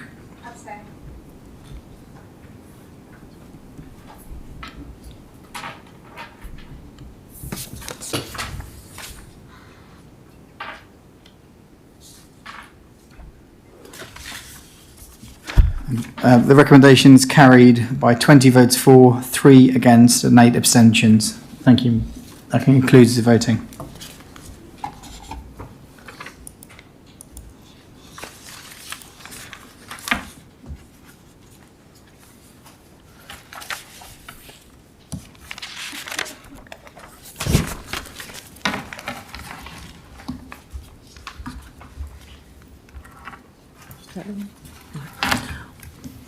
We will now deal with the final two recommendations, which were both from the Cabinet meeting 24th of June 2026. First, we will consider recommendation 2, alcohol-related ASB PSPO extension, starting on page 98. Councillor Jones, please introduce this recommendation. Thank you, Madam Mayor. I fully support this extension and the retention of the fixed penalty for any breach, and there are no real arguments against this in my view. I think the figures also bear this out to a certain extent from previous years. It is clear that in the year or so after it was introduced, there was an exercise to be done both by Sussex Police and the Community Protection Team at Crawley Borough Council to begin changing behaviours through enforcement. But by 2025, and I concede this will be during a period where the remaining members of the team may have had other tasks, you can see the numbers of instructions from the figures provided had dramatically reduced. This all accords with my own observations that the PSPO has largely worked and we should be renewing it because it did work and we want that to continue. I like to think it has helped have an impact on the police's own recorded crime data, which on alcohol-related crime, and particularly alcohol-related public place crime, has seen a significant downward trend since 2024. Yes, the number of street drinker incidents on their records has increased, but sometimes this can be viewed as a positive because it shows officers are more confident about tackling the issue with the powers that they have, as well as perhaps improved records of incidents that have occurred. It's also clear from the consultation responses that this is something widely supported by the public and it has had a positive impact.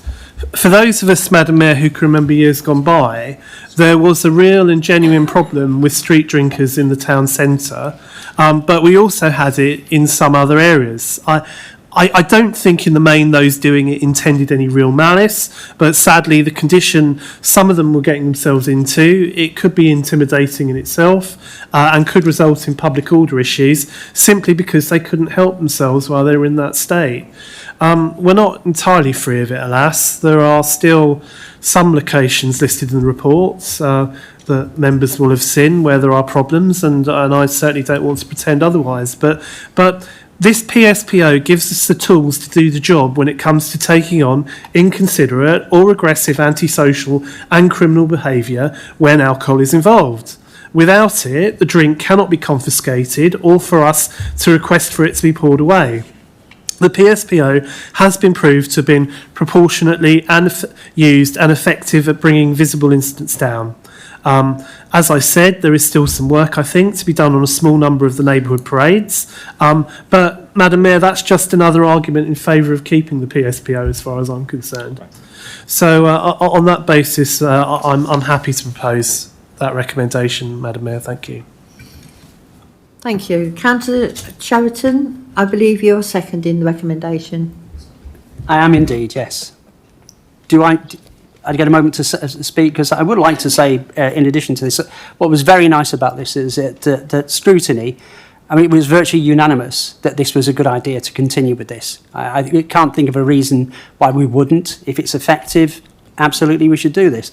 But to be sure, because this is relevant to the debate coming up on a motion, this is specific and targeted, and it gives additional powers that are not present, or rather, which would make enforcement more difficult if we didn't have this. So I want you to bear that in mind for when the motion comes up. The other thing I'd like to do is, if there are any journalists watching, please get your headlines right. This is not a ban on drinking. And please speak to your editors as well. It's not a ban. This is additional powers to stop antisocial behaviour arising from drinking. Thank you.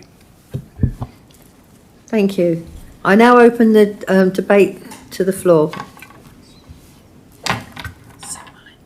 Councillor Sue Mullins.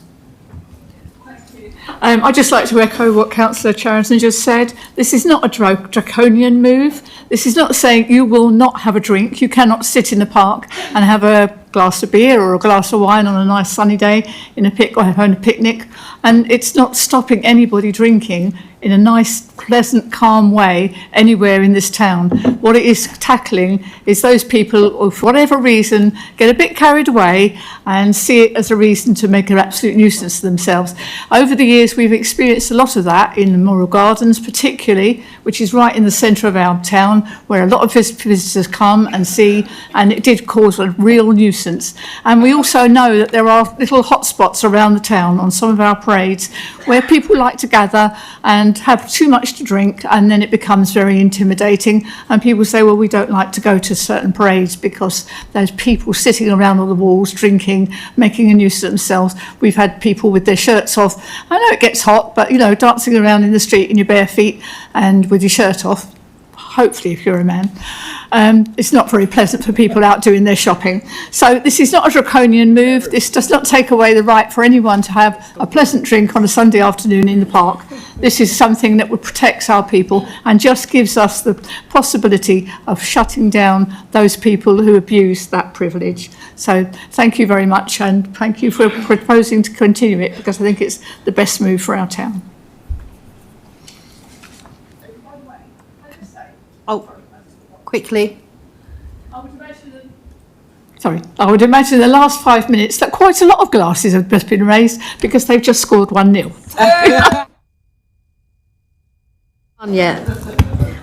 Councillor Crowe. Thank you.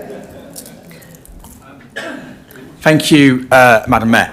The Conservative Group will be supporting recommendation 2, and I would agree with comments that this is not in any way draconian about trying to stop people drinking. But of course, I note that thanks to Councillor Charrington requesting 4, in my opinion, unnecessary recorded votes, there is very little chance that members will get down to the pub this evening if there is extra time for tonight's match. So thank you, Councillor Charrington. But I was hoping you'd pay my precept on my council tax, given that you were saying it wasn't going to be very much for the town council. But anyway, thanks for the offer of a drink.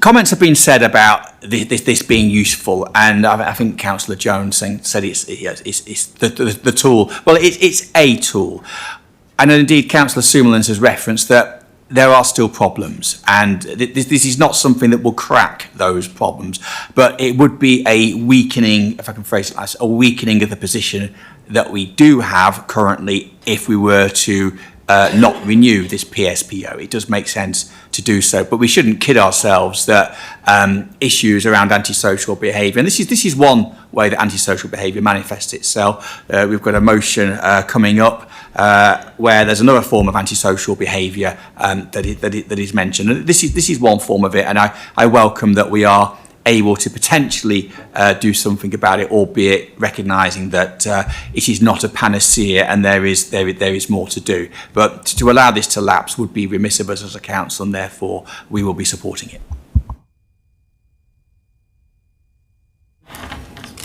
Is there no more? Right, no, there's no further speakers. Councillor Jones, would you formally move the recommendation?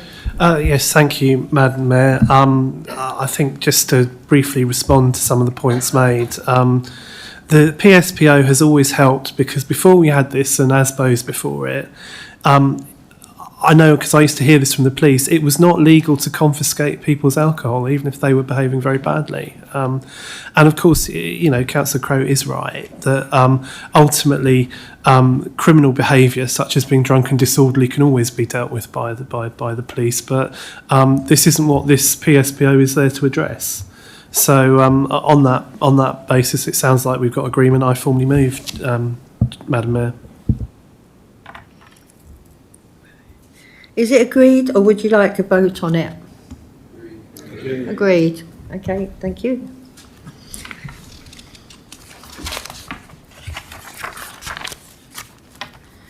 Right, we will now consider recommendation 3, Three Bridges Station Improvement Scheme, on page 100. Councillor Jones, please introduce this recommendation.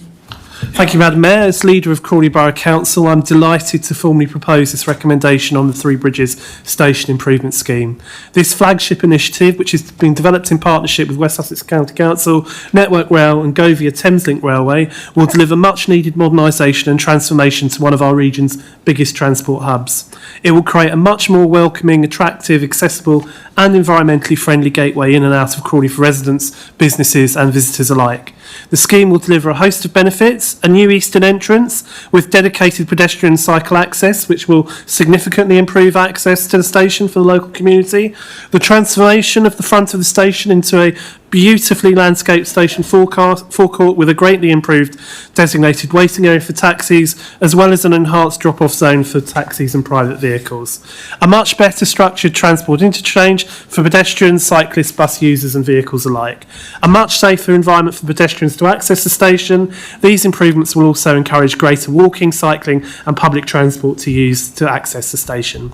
I'm pleased to highlight that the scheme benefits from full planning permission, full backing from West Sussex County Council as the Highways Authority, full backing of the railway authorities following detailed discussions with Network Rail and GTR as part of the station change procedure, and as a result, this recommendation requests full council to allocate just over £2 million of community infrastructure levy funding to the scheme budget, to increase the overall scheme budget to £7.97 million, which is made possible thanks to the additional SIL funds alongside a £3.835 million contribution approved by West Sussex County Council.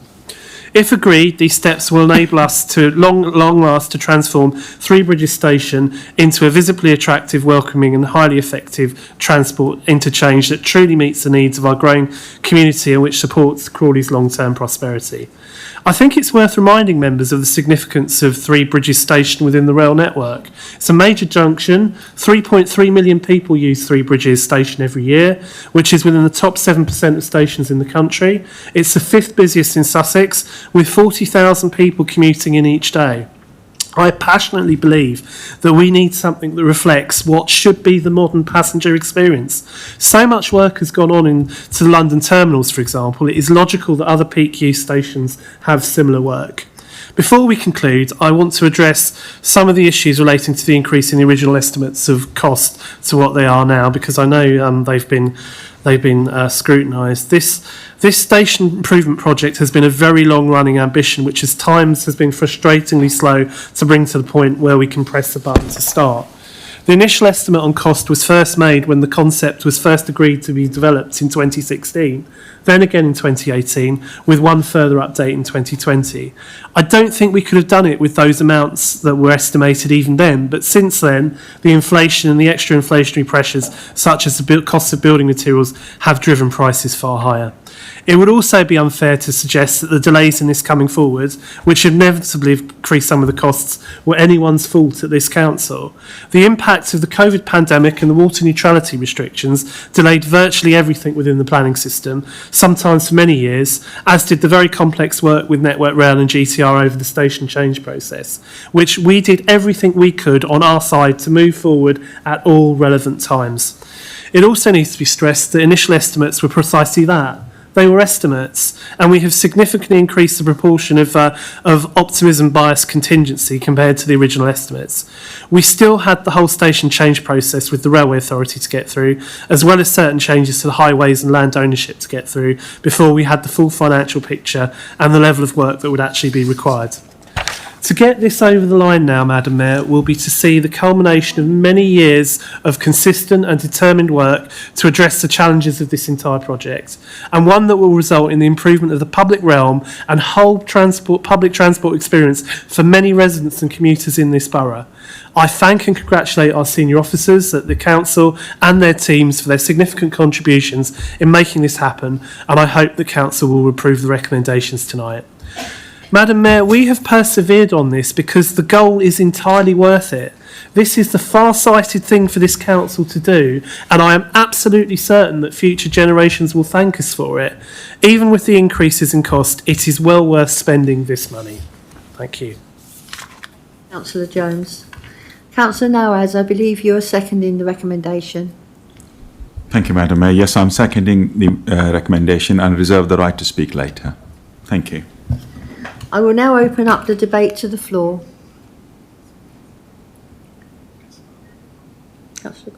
Councillor Crowe. Thank you, Madam Mayor. Well, Councillor Jones is certainly right about it being a long time coming, and it is regrettable that it has taken so many years to get to where we are, and without anything actually physically happening on the ground yet that I can see. And it is disappointing that the costs have gone up exponentially. At the Scrutiny Committee, Councillor Ramsey made a point where I believe he said, or he asked, at what point does it no longer become good value for money? And I do think we have, whatever that point is, I do think we have approached it more and reached that point. And it is, for me now, it's very touch and go. We're being asked to allocate more funding for it. That's why it's come back to full council. The project's already been approved.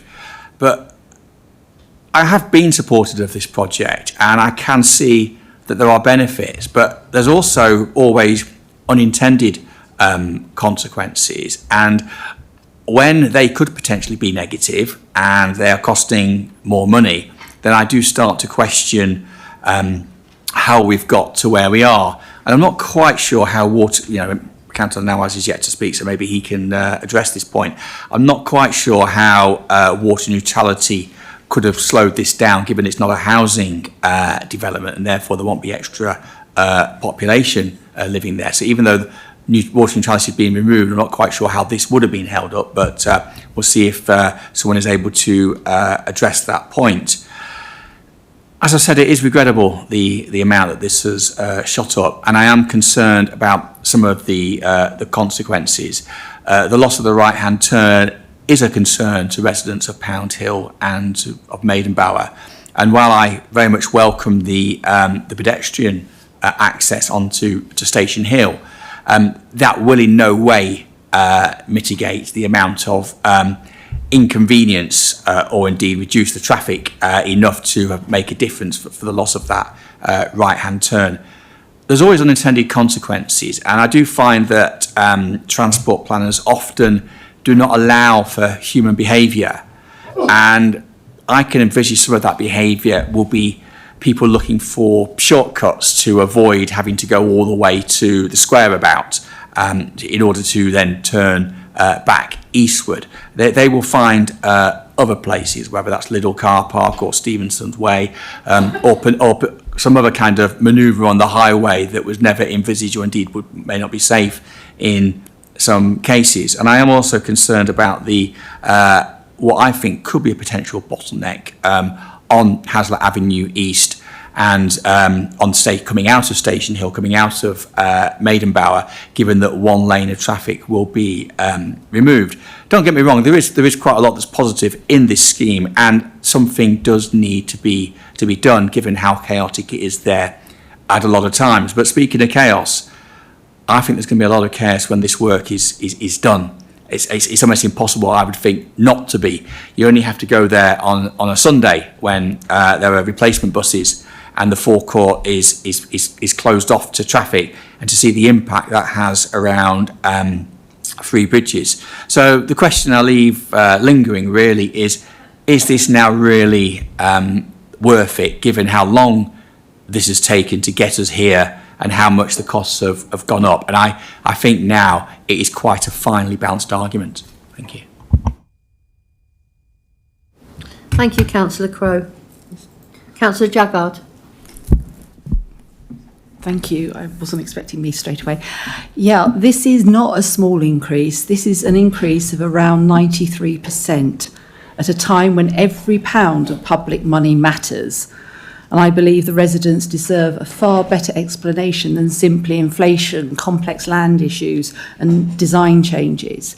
This scheme has been under development since 2014, and after more than a decade of planning, surely we should have expected a greater certainty over costs. Instead, taxpayers are being asked to fund a project that now costs almost twice as much as originally proposed. The financial concerns are significant enough, but my greatest concerns, as you know, is that despite this increase in cost, the scheme still fails to address the needs of many residents in Pound Hill and Maidenbower, and further afield east of the station.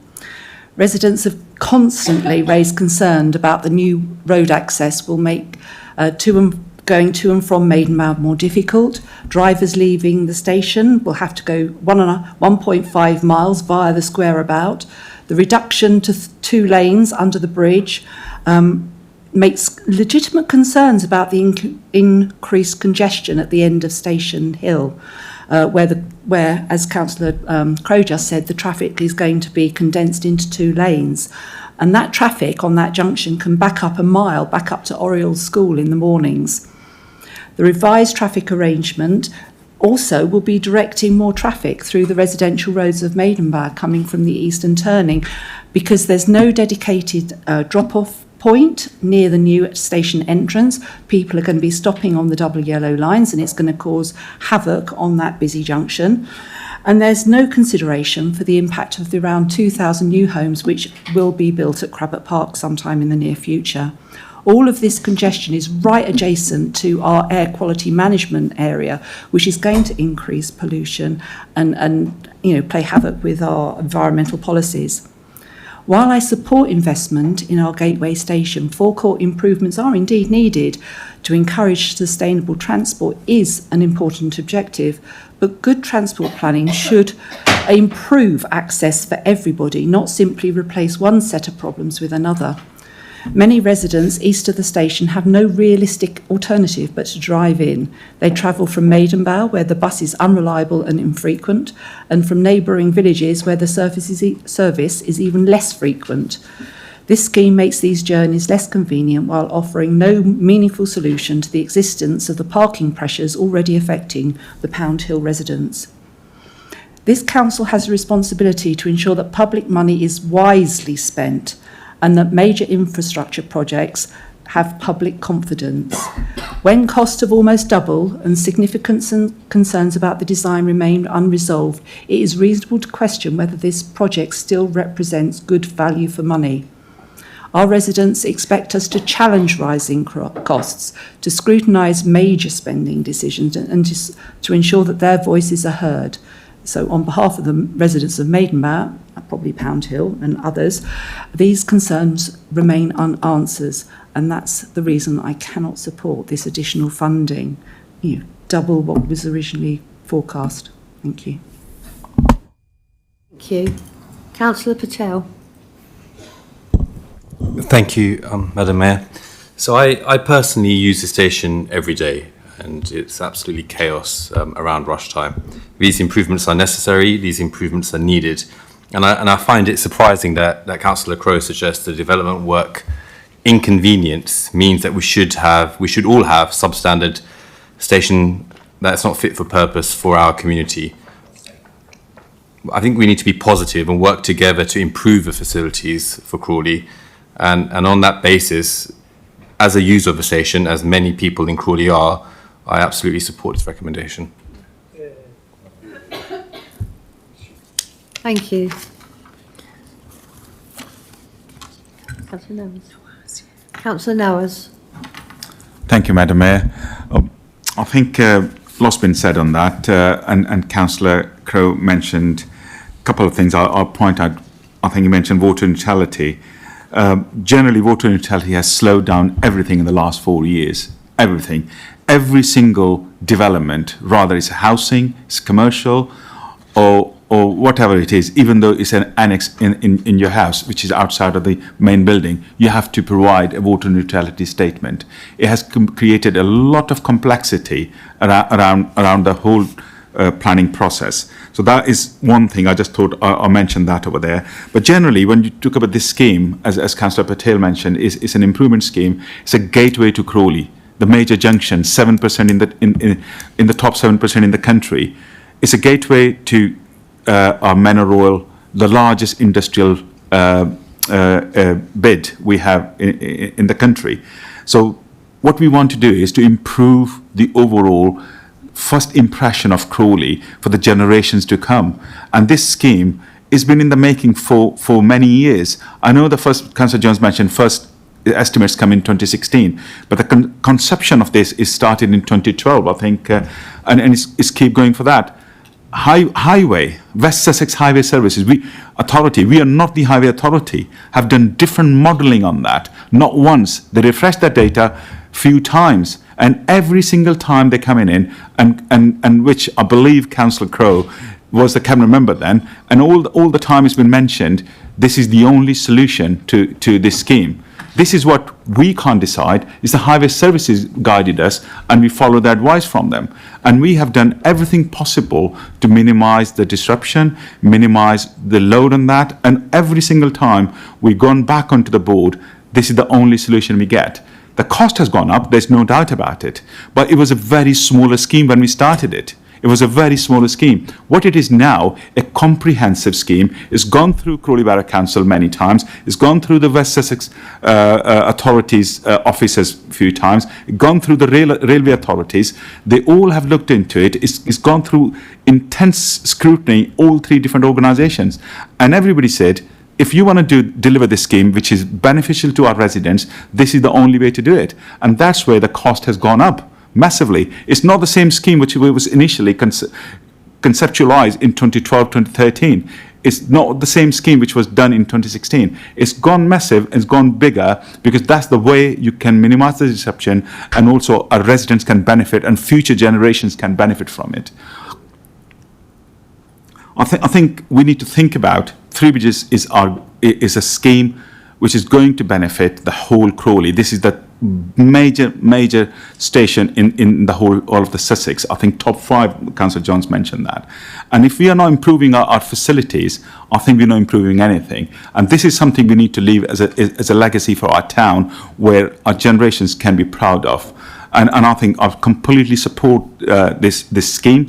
And I think, unfortunately, yes, its cost is high, but given that how Crawley Growth Programme and West Sussex County Council has supported that, I think it's a real testament to our officers, which they have put together a scheme which is supported by everybody. So I think on that note, I strongly second it, and I think I'll leave it to Councillor Jones to respond. Thank you. Councillor Jones.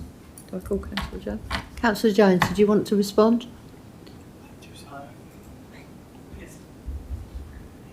Okay. Yes, thank you, Madam Mayor. I would. I fear there may be some councillors here tonight who haven't quite understood what the recommendation is about. It's about authorising the additional expenditure. It wasn't about reopening the details of the merits of the project all over again. That is a path that has already been well travelled, or a line that's already been well used. The benefits of the overall scheme massively outweigh any disadvantages, and every effort has been made over the past decade. Every effort to explore and address alternatives in mitigation to those concerns. If it hasn't changed at this point, it's because there wasn't a realistic solution possible. Councillor Crowe, I'm surprised he now has such mixed feelings, because he was still on the County Council Cabinet when the extra millions of funding was agreed by his then leader only a few months ago. Perhaps he should have said something then. Will there be some disruption? It's a major project, but it's not an argument for not doing it. All attempts will be made to keep disruption to a minimum. We're not going to pretend to anyone there won't be any. I mean, of course there will. But like with a lot of work we do, it's because we do it, because ultimately we'll get something far better at the end of it, and it'll be worth the wait. As it's been raised yet again, despite previous discussion, it's probably well worth talking about the reasons for the uplift in expenditure. Although I did go through this at Cabinet, it bears repeating for full transparency. The additional money is required, Madam Mayor, because of a combination of the additional works needed, plus the additional utility service diversion costs and the costs of the new gate line on the eastern access for ticket barriers and other items. And that amounts to over 60% of the total uplift. A further 13% increase relates to the design costs. And most of the rest of the uplift is contingency. If it comes under budget and everything runs to plan, then the contingency won't need to be spent. Now, stop me here if I'm stating the obvious, but we have a lot of newer councillors here, and they will learn in time that it is more difficult to come back and ask for more in case of overspend than it has to have a contingency budget in the first place. But as I said earlier, the original estimate was already an estimate. We hadn't been through the full station change process. We didn't have the full picture 10, 12 years ago, let alone what has happened since then, because the really detailed work had yet to be done on examining the work required, such as through the station change process. We didn't know the utilities layout, for example, all these things. None of this makes this project any less value for money. We are ready to go. That's the huge difference this time compared to years ago. I would rather have the realistic costs for a shovel-ready scheme project than an optimistic one for an undeveloped set of plans that would have just sat on the shelf, that wouldn't be doing any good for our residents. Madam Mayor, I formally move because this is the right thing for Crawley. Thank you. Thank you. Right, there are no further speakers on this, so, oh, sorry, you've already formally moved the recommendation. It is agreed? Is that agreed, or do you want to vote? Vote, okay. Right, can I have hands to show in favour of the recommendation?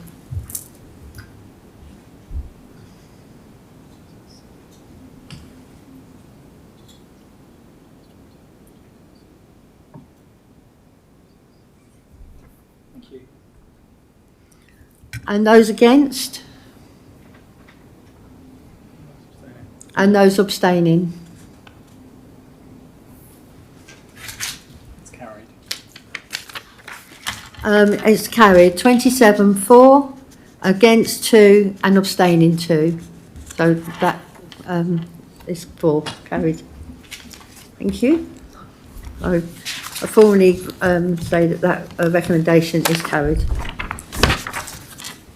We now consider recommendation 4, the appointment of an independent person, stating on page 17 of the supplementary agenda. Councillor Barrett, please introduce this recommendation.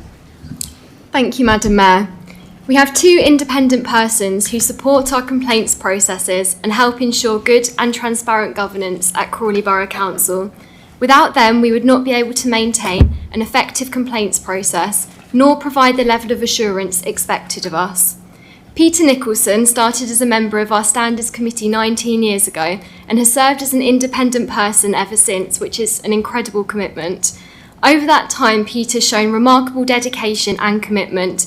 He's here supporting local democracy rather than watching the football after all, and he's used his experience to help ensure the effective functioning of our council.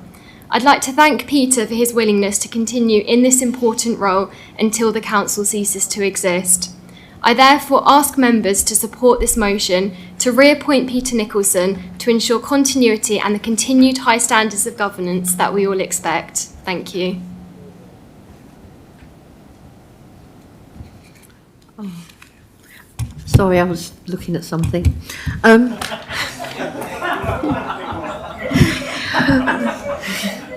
I now open the to the floor for debate. Oh, sorry, Councillor Crowe, would you like to second? Sorry, I'll get. Yes, thank you, Madam Mayor. I think we've all just had a shock about 5 minutes from the end, but hey ho. Yes, I formally second the recommendation in my role as Vice Chair of the Governance Committee, and I too thank Mr. Nicholson for his service. And I hadn't realised it was quite 19 years that he'd been doing it, but I do thank him for his willingness to continue to presumably the end of this term of this council, and I would hope and expect that members support the recommendation. Thank you. I will now open up the debate to the floor. Councillor Hilton. Can I just support the nomination and congratulate Peter for his hard work in 19 years. It must be hard work, 19 years. Council meet, I mean, that's about nearly 100 council meetings you've had to put up with, Peter, so congratulations, and I warmly support your reappointment and re-election. Anyone else? There are no further speakers. Councillor Barrett, will you please formally move the recommendation? Thank you. I formally move. Is that great?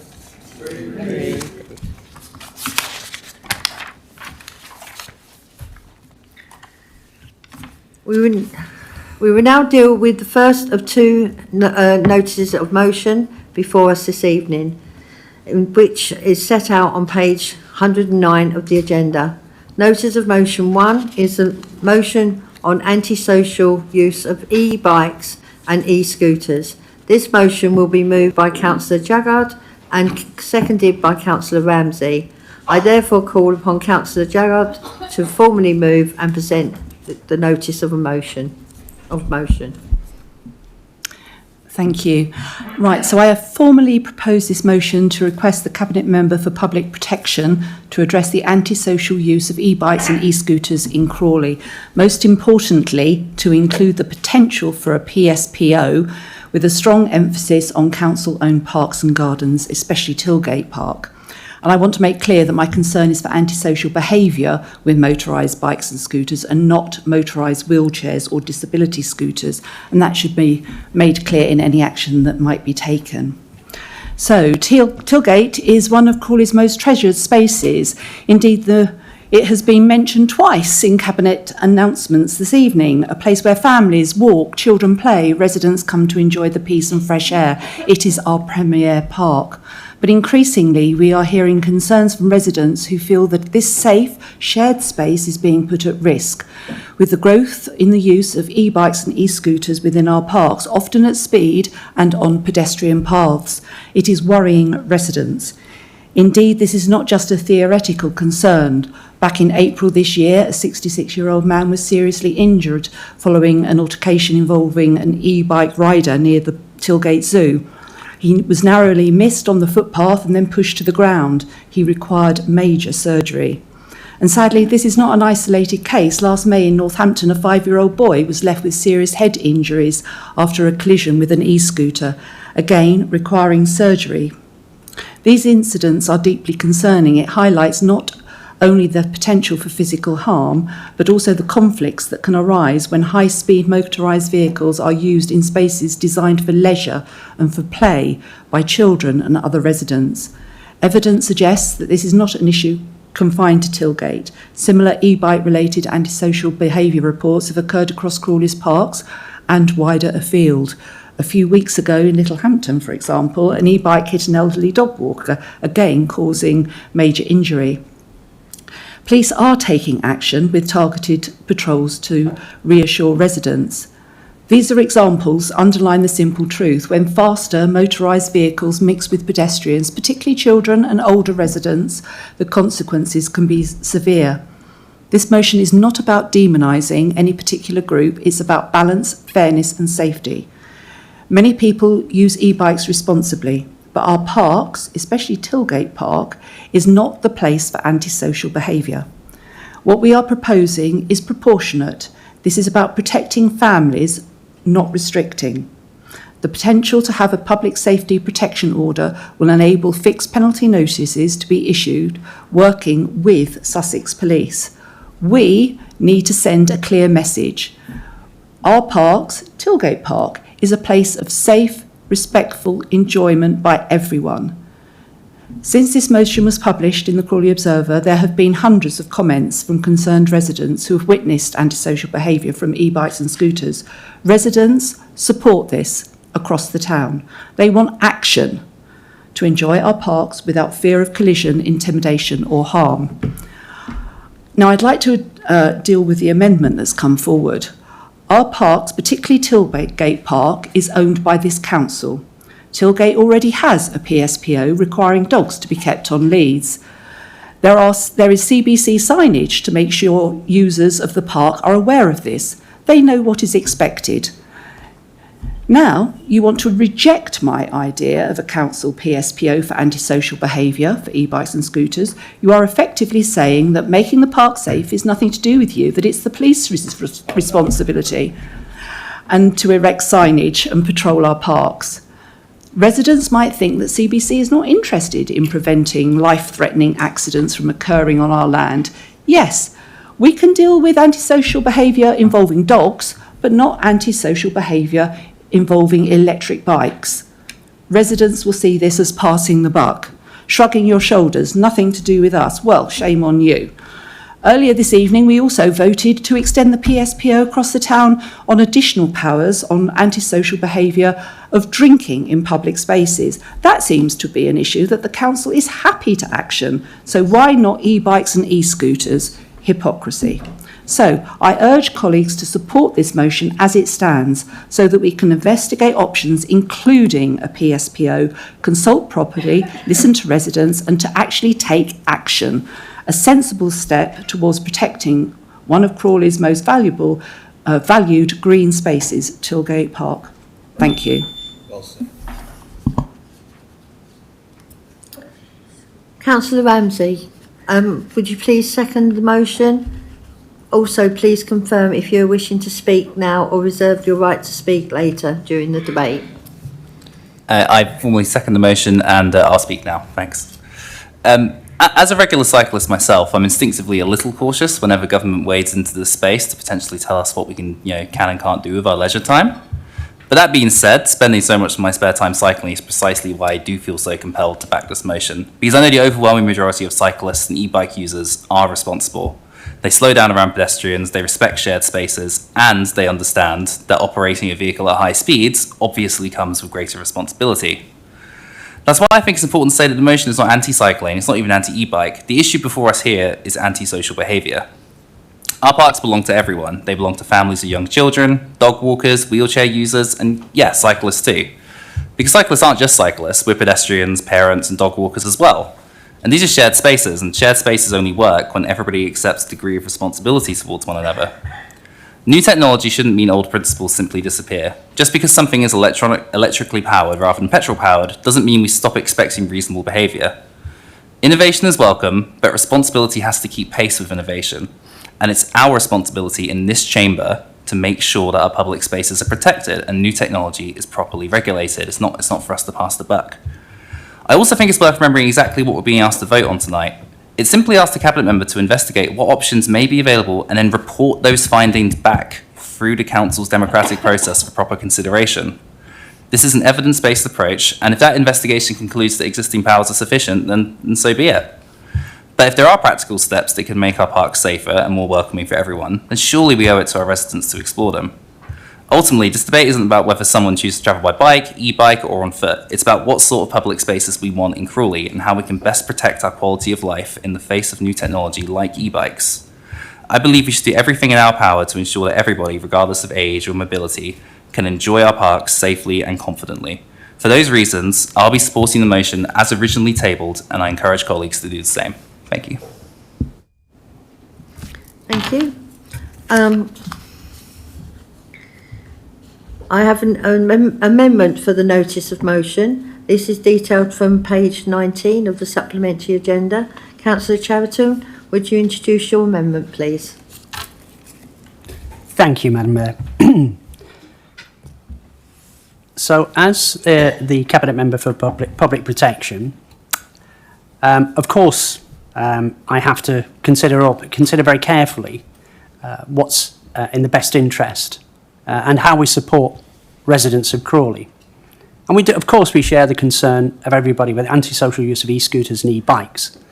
But actually, I would say a little bit further than that, it's anybody who's a nuisance on any kind of moving vehicle in a place where they shouldn't be behaving antisocially. And I also want to add that it's, we've been a lot of focus on Tilgate, and I'm sure there's lots of stuff happening there, but I also am aware that it's not just Tilgate, it's elsewhere in Crawley that this happens. I was looking at a report from Broadfield Barton, for example. That is a public space, and people wheel along there apparently with e-bikes and or normal bikes and e-scooters and so on. Before I go into to make my point about why we should support the amendment, is we just need to make a bit of a distinction between e-scooters and e-bikes. And the principal difference is that e-scooters, and everybody needs to be aware of this, e-scooters are not legal on public roads. That means you could potentially be arrested if you ride one. Certainly, there are considerable police powers including and including arresting, but confiscation, fines, and so on, for the use of e-scooters. People should not be riding those. That's the legal case because it's in contravention of the 1988 Road Transport Act. E-bikes are a slightly different matter. It's slightly more complicated, but provided the e-bike conforms to certain standards, 250 kilowatt motor, is a maximum of 50 miles an hour, 15 miles an hour, pedal assist, etc., etc. I don't want to go into a lot of details. Then it is perfectly legal to ride an e-bike. And I share echo the point that was made by Councillor Jaggard and Ramsey, that this is not targeted at people who are legitimate users, just like with the alcohol-related antisocial behaviour. This is antisocial riding, and I think all us bike riders, and I ride a bike as well, and funny enough I ride an e-bike, but not on the pavement, mostly. No, I don't at all. The point is that, you know, if you're riding these things, you know, in a responsible manner, there's no issue there. As these are regarded as, both of these are regarded as vehicles, this does firmly come under Sussex Police's auspices. They are the people who have the power, they have the authority to enforce things, and there's no getting around that. There's a borough council, we do not have their authority. More to the point, that we don't have their levels of resources for this. So it's all very well talking about a PSPO as a kind of, and I've noticed there's a bit of a trend in sort of wanting a PSPO. It will not, for a couple of reasons I'm arguing against a PSPO in this instance, is firstly, it won't give any more powers to the police. They have the powers. They have considerable powers over, as I said, of arrest and so on this matter.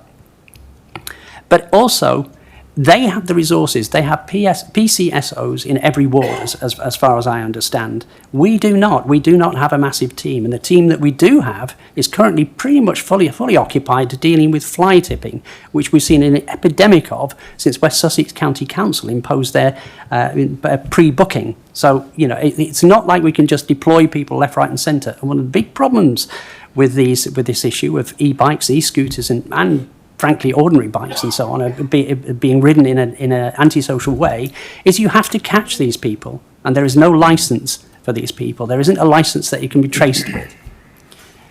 What Councillor Jaggard seems to suggest is that West Sussex Police, or Sussex Police, their response is inadequate. That's the way I read this proposal, this motion, and that we somehow have got to fill the gaps that West Sussex Police haven't been able to achieve. Now, I don't agree with that. I think they do as good a job as they possibly can. But I think the best way forward is this, that we write to the PCC. There are some other things in there as well that I would say we could do. We could do things more directly. We shouldn't throw it into a scrutiny committee for months on end. We can put up signage, as Councillor Jaggard suggested, which would help. We can run information campaigns along with West Sussex Police, and we can encourage residents to log these issues to help the police out. This is why I support the amendment. Thank you. Propose the amendment, yeah. Councillor Marion Hilton, I believe you're seconding the amendment, and in doing so, please confirm if you wish to speak now or reserve your right to speak later in the debate. Thank you. Yes, I'm happy to second this motion, and I will reserve the right to speak later. Thank you. Thank you. I will now open up the debate to the floor.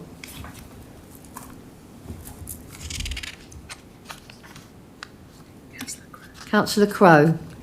Thank you, Madam Mayor. And can I thank Councillor Jaggard for bringing forward this motion to Council. This is an issue that is of increasing concern to residents, and we would like to know more about it and know potentially what the Council could do.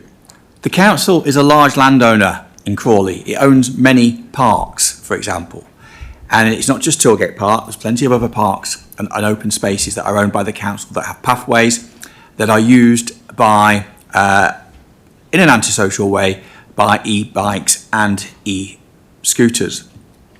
Now, Councillor Chariton started to set out some of the things as to why we shouldn't have a PSPO or why we can't deal with this. But really, full council's not the place for that. We would like him to go away and to do this properly with officers. And indeed, the amendment, and it's a bit odd that he's putting forward an amendment about himself, and it's not the first time I've seen that come from the Labour group. But anyway, that I'll just highlight that. With the amendment, he still intends to investigate this matter, but the key difference with his amendment and the motion as tabled is that there's no reporting mechanism back. So he might go and investigate it, but he might then just sit on that knowledge and not bother telling the rest of us, which is really not very good at all. Now, I have no problem with him writing to the Police and Crime Commissioner, and of course he could have just added that to the motion as tabled, and had he done that, I don't know, I didn't ask her, but I suspect there's a fair chance that Councillor Jaggard might have accepted that amendment, because we don't have any issues with this being raised with the police. We recognise that they are the body for law enforcement, and I welcome reading some of the reports I've read about the police in various parts of the county cracking down and seizing some of these e-bikes and e-scooters, and that's great to hear. But the council can have a role potentially, but I don't know. Let's try to find out, and that's why we've put forward this motion, so that we can see exactly what the council could potentially do or not do. Councillor Charlton may well be right with what he's just said. I don't know, but we would rather look at this in a proper place, such as scrutiny, and then Cabinet to consider findings potentially. And you may well ask, well, why wasn't it just raised at scrutiny? Because we only have one member on scrutiny. We only have Councillor Ramsay, and he might not have found any support there to advance this. So I welcome this coming to full council, and I am disappointed with the amendment, which the Conservative Group will not be supporting. Not because we have an issue with the Police and Crime Commissioner being written to. That's absolutely fine. Our issue is the fact that Chancellor Charrington will investigate it, but then not report back. You know, what sort of investigation is that? Basically, he's just washing his hands of the issue, and I don't think the people of Crawley will be very impressed to hear that he's washing his hands of this issue. Either he's the Cabinet Member for Public Protection, and it's a bit of a grand title, or he's not. So let's start acting like it. Thank you. Has not been completed within the 2.5 hours. I will put to the vote whether the council wishes to continue for another 30 minutes. Can I have a show of hands for all those in favour of extending? Carried. That's carried. So we go for another 30 minutes. Thank you. Right. Where are we? Lost my place. Councillor Charters. Thank you, Madam Mayor. So, on my very interesting journeys through politics, I've spoken to various levels of police and even ex-counter-terrorism and all sorts. And they have told me about how drug gangs will use scooters, e-bikes, often bribing youth, school children, in order to do drug runs for them. And the police are aware of this, and the gangs are aware of this, and the people who do the drug running are obviously aware of this. They're notoriously hard to catch because of various reasons, one of which, if a policeman catches them at high speed and they fall off, they can severely injure themselves. But this is where I think it's actually useful to have that deeper conversation, and so I do like the idea of the motion. I also see some of the benefits of the amendments, but not all of it. I would actually kind of like to scribble this bit out and circle this bit, but unfortunately I don't seem to have that option. But I think it is a good thing to chuck into our conversation and see what we can do along with Sussex Police and any other powers that may be. I do appreciate that PSPOs are unlikely to really make an actual big difference, and I appreciate also that Councillor Jaggard said that's only one component of it. But let's put great minds together and see what we can do, because people's lives are really being affected by this in more than just reckless riding. It's not just about they drove too fast in a park near us. There's more going on, and anything that will help nail these drug gangs, I'm a part of. I want to be a part of. Thank you.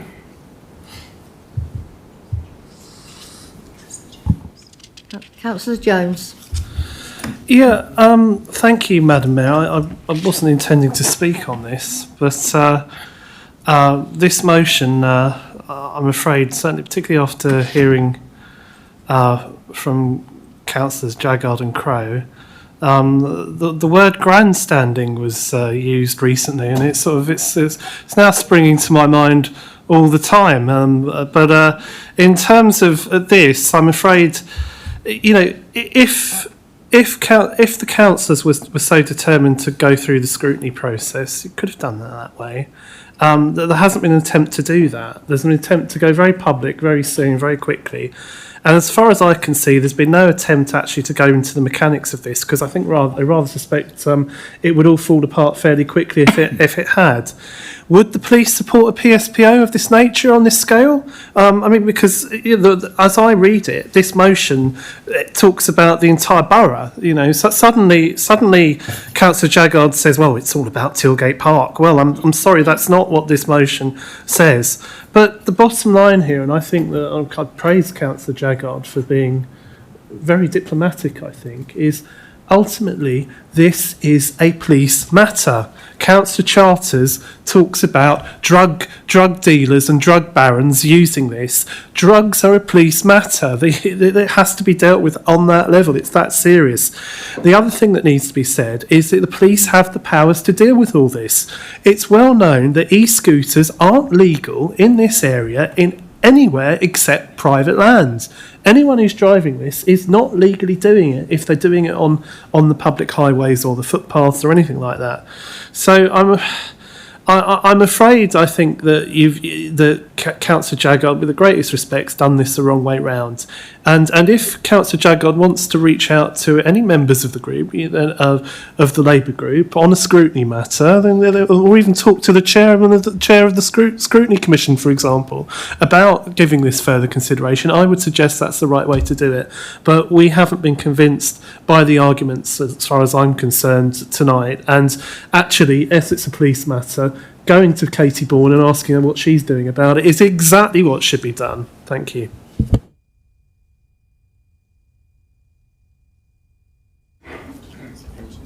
Councillor Hilton. Sorry, which one? Marilyn. Thank you. Okay, so I'm seconding this motion, and I think we've all witnessed some irresponsible or antisocial behaviour from riders of e-scooters, particularly on the streets and pavements of Crawley. And as everyone has said, to be clear, it's illegal to ride an e-scooter anywhere in Crawley, whether it's antisocial or not. So I would firstly emphasise that anything should be reported to the police wherever possible.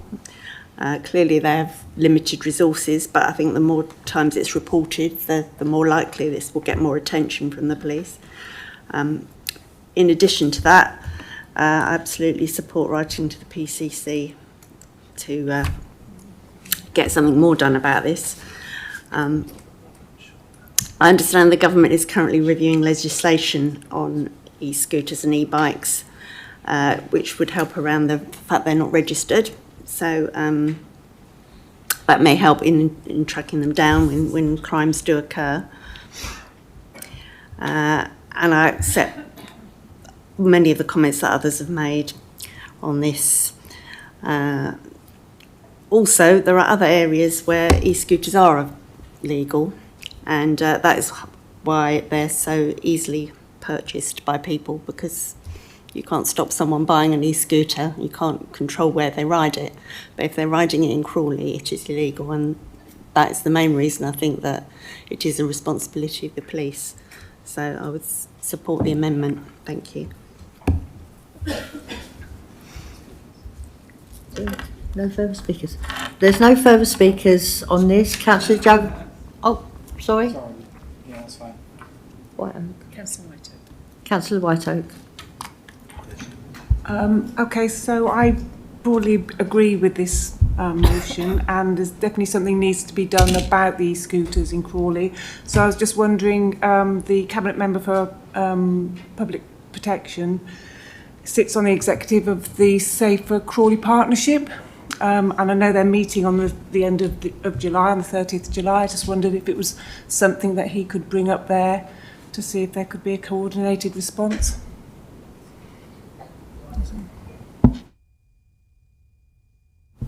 It's entirely possible. I'm more than happy to bring it up, of course, and I want to refute the idea that I would not report back. I'm a Democrat as much as anybody else here, and open to questions, open to feeding back. I believe in transparency. So I'm mildly miffed at the thought that Councillor Crowe should say that I wouldn't do. That's one thing. So I'm coming to the answer to the questions. The only thing about Crawley Safety Committee, it's not currently on their priority list. But I can certainly raise it and see if the Crawley Safety Partnership isn't the right place, then we can find another place where we can deal with this. And I'm saying I'm not walking away from this. I can see that there's a lot of, I was looking at the comments online, and I can see a lot of people want something done, but they don't want it thrown into the long grass of a scrutiny committee. They want stuff done. Many people said, no more pen pushing, let's get stuff done. And I've actually got some specific things I think we can do as a council to assist the police, but it's primarily the police's issue, that I'm afraid, in this case. But yes, I will take it up. Okay, thank you. Thank you. Is there any further? There's no further speakers. Councillor Jaggard, would you wish to use your right to reply, and do you formally move the motion of antisocial use of e-bikes and e-scooters? Yes, thank you. I formally move, and I would like to reply, because I feel that Councillor Jones in particular was being really rather dismissive, not only of me, but of the residents who are rightly concerned. They are concerned with e-scooters and e-bikes in our parades and things, but I'm particularly concerned about e-scooters and e-bikes in our parks. And in our parks, we have children playing, we have elderly people walking. It's those people that I am concerned about. And the amendment, well, the Cabinet Member for Public Protection is effectively asking himself to do nothing much but just write a letter. He's now saying that he will be looking at this, that and the other, but that's what I asked him to do, not sort of close down our motion and do it afterwards for himself. We need this scene to be done. If I hadn't brought this up, those things would not be crossing his path. We would have accepted the addition of writing a letter to the Police and Crime Commissioner, the addition of writing a letter. But I think that just writing a letter is not actual action. Residents are clearly worried. Residents are worried. The council needs to be seen to be protecting residents on council land. The parks are council land. It needs action, not words. If we act, if we have a PSPO, we put up signage, we work with police. It gives our residents the knowledge that we are doing something. We are trying to protect them. Not writing a letter, that's a nothingness. This is a measured, reasonable step to keep particularly our parks safe. Our enforcement officers patrol Tilgate Park looking for dog walkers, where their dogs aren't on leash. They are out there patrolling, apparently. So why can't they look out for antisocial behaviour on e-bikes at the same time? The parks are our responsibility. Our parks, especially Tilgate Park, the jewel in the crown, needs to be safe for everybody. And I urge colleagues to support the original motion as it has been tabled. Thank you. I call for a vote on the proposed amendment to the notice of motion 1, motion on the antisocial use of e-bikes and e-scooters as set out on page 19 of the order paper. Can I have a show of hands in favour, please? For the amendment.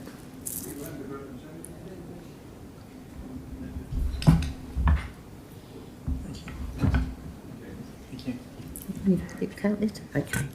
And against?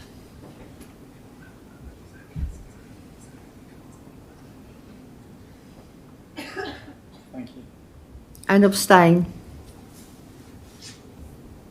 Okay, thank you. Carried 20 to 11. Okay, thank you. The amendment is carried, 20 for and 11 against. No abstentions. Thank you. Can I call, no, I've done that. Right, so that's carried, right. Okay. You need to call for vote on the motion on the amendment. Oh, sorry. Yeah, that's what I was going to do. Right, so I now call for a vote on the motion with the amendment added, or the amendment to the motion. And that is hands up for in favour of the new amendment. Sorry? Yeah. Have I said that wrong? It's the vote now is for the notice of motion, the substantive motive motion. So it's a notice of motion with the conditions added, the amendments. So this is now for a vote on the motion. So you have to vote on the change, then you have to vote on the substantive motion. So this is the vote on the substantive motion. So show of hands in favour of the new motion. Thank you. And against?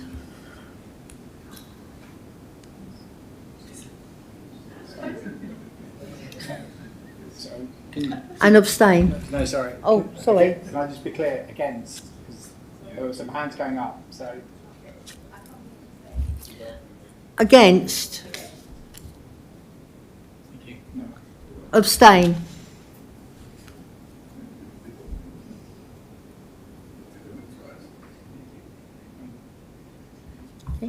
So it's 20. Is it? Yeah. Okay, so the motion with the amendment is 24, none against, and is that 10? Yeah. And 10 abstaining. That's all we vote. Thank you. We now deal with the second motion, notice of motion before us this evening, which is set out on page 69 of the agenda. This is a notice of motion to the motion to restore the First World War Memorial in Tilgate Walled Gardens. This motion will be moved by Councillor Tidy and second by Councillor Letitia. I therefore call upon Councillor Tidy to formally move and present the notice of motion.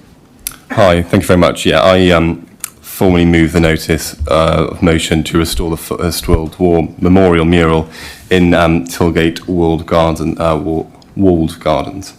The mural that once stood in Tilgate Walled Gardens, it wasn't just paint, it was a place where veterans paused for reflection, where families explained their history to their children, and a place where people remembered relatives who never came home. And today that wall's blank. Nearby stands a small plaque which fulfills a function, but it doesn't fulfill the same purpose. It doesn't stop people, it doesn't tell any story, and it's not a place of remembrance in the way that the mural was. I believe that we're all rightly proud of the current memorials in Crawley, but they don't have the same number of names, they're not comprehensive, and restoring this will allow us to have even more names on the memorial so we can remember those that gave their lives and don't have a spot anywhere in Crawley. We all understand that murals require maintenance, decisions have to be made, nobody's suggesting otherwise, but sometimes an unintended consequence leaves a community feeling that something important has been lost. This evening you have the opportunity not just to replace the paint but to restore trust. What makes this request extraordinary is the original artist has offered to do it complete for free, which is 200 hours of skilled work, so any cost to the council would be the paints and patching up the wall or putting on something like a dye bond panel. I mean, imagine explaining to future generations that community artists wanted to recreate the much-loved First World War mural, which veterans asked for, residents supported, and the council instead chose to leave a blank wall. Or imagine something different. Imagine a restored mural where veterans can once again gather to remember, where children are asking questions about the names they see, families taking photographs, and visitors understanding that Crawley remembers those who served. I believe a good council is not one that never makes decisions that people question, It's one that's willing to listen to a community when it speaks with one voice. The artists have spoken, the residents have spoken, the veterans have spoken. So we're asking that the council listens. Crawley and Horsham Veterans Breakfast Club are here tonight, and they're very clear that they want it in Tilgate. It's not about finding somewhere else. It should be in Tilgate. They appreciate all the work that the council does to support them, but the veterans are clear in the location they want it. And I've got some photographs, so you can see how big it was there. Then you can see it being removed, right? And then this is a photo of the new one. There's quite a notable difference between the two sizes. Oh, there we go. But you can see the difference. I mean, you can barely see the plaque there. You have to find it. It's like a game of Where's Wally, trying to find that plaque. So I don't want this just to be something that's brushed under the carpet. We say we'll find somewhere else. It's clear that people in Crawley want it in Tilgate Gardens. The veterans want it in Tilgate Gardens. So let's see if we can listen to them. Thank you. Councillor Le Tissier, please second the motion. Please confirm if you are wishing to speak now or reserve the right to speak during the debate. Yes, I will speak now. Okay. I second this motion because reinstating the World War I mural at Tilgate Wall Gardens is simply not just about restoring a piece of artwork. It's about restoring a piece of Crawley's collective memory. The mural was created to honour the men and women whose lives were shaped and in many cases cut short by the First World War. It stood quiet, dignified reminder of the sacrifices made by ordinary people, our own communities.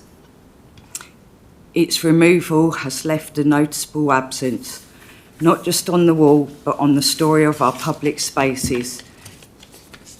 Tells us about who we are and what we value. Public art in parks is not decoration. It's education, it's connection. It's how future generations encounter history in ways that feel real and human. The mural did exactly that. Families walking through Tilgate Park, one of the Crawley's most cherished spaces, could pause, reflect and talk to their children about the meaning of service, loss and peace. That is something a plaque or a paragraph in a book simply cannot replicate.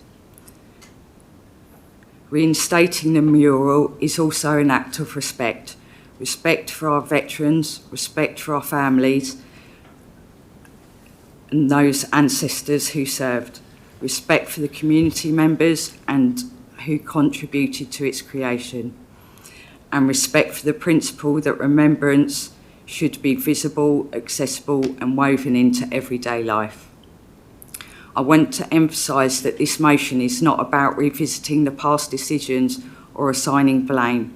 It's about recognising that the mural held genuine value to many residents and that its absence has been felt.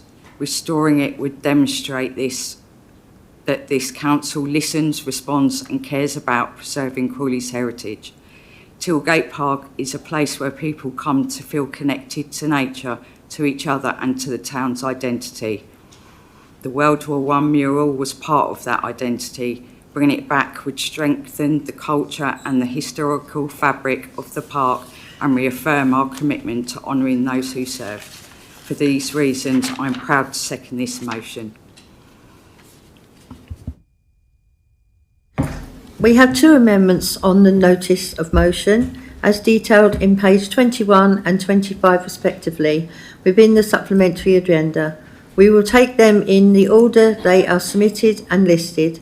Before we come to the debate, I would like to invite the Head of Law and Governance to advise on the process. Yeah. I have reviewed both amendments to this motion and can confirm that the two do not conflict with each other. So it would be possible for the full council to accept both amendments. There will be one debate on both amendments. A vote will be held on each amendment, one after the other, after the debate. Councillor Crowe, please introduce your amendment. Thank you, Madam Mayor. I formally propose my amendment. I recall it was last year when, and I believe it was January that the mural was removed, and it came to light in March. And I recall, I certainly raised it myself, but I always raised it in a very measured and calm way, not seeking to demonise any particular councillors. I know Councillor Mullins, and I think, to be honest, he did dig himself into a little bit of a hole, but I do think as well, some of the attacks online I saw against him personally, I felt were not warranted, even though I do think the council got this wrong, and I said that they had this wrong at the time. And where it was left, we had a petition come forward, and we heard, and I recall the leader saying that the council was open to having a replacement, and that he would welcome any suggestions being made. And I'm guessing that no suitable suggestions have been made yet, because we haven't yet heard anything. I don't know.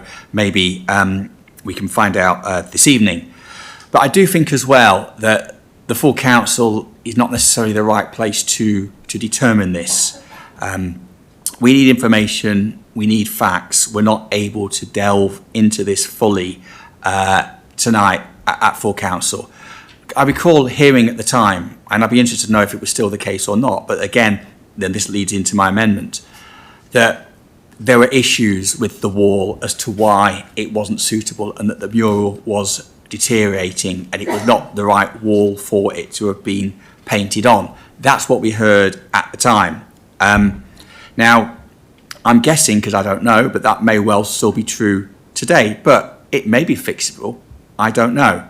But we have our amendment, and we have the Labour amendment, and we have the original reform motion.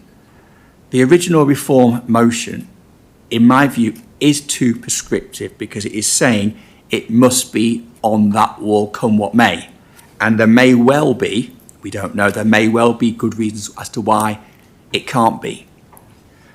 My amendment does not rule out the walled garden being used. And it specifically says, and I'll read it out. Actually, I'll do it in order first. That I have made an addition to that this council believes, and it reflects the amendment that I'm tabling.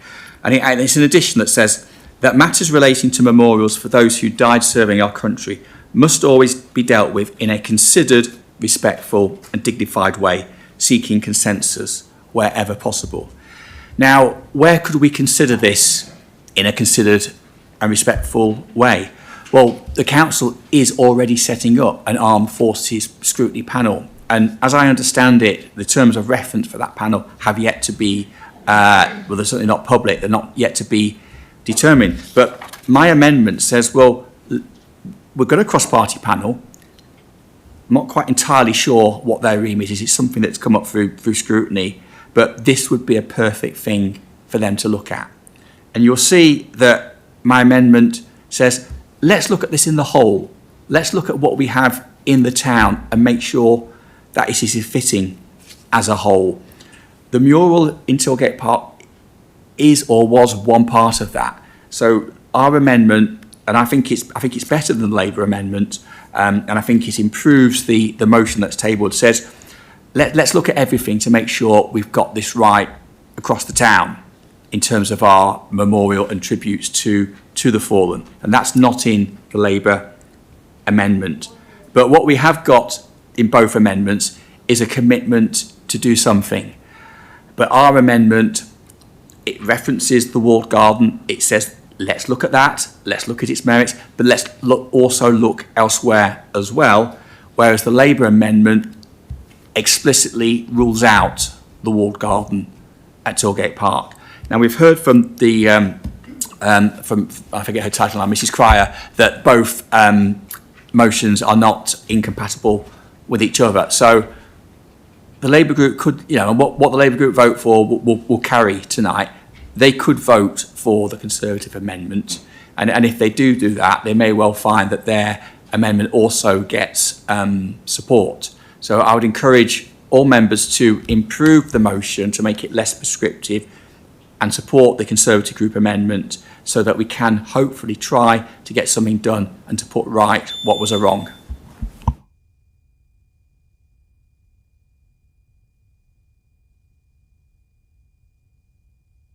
Call you in a minute.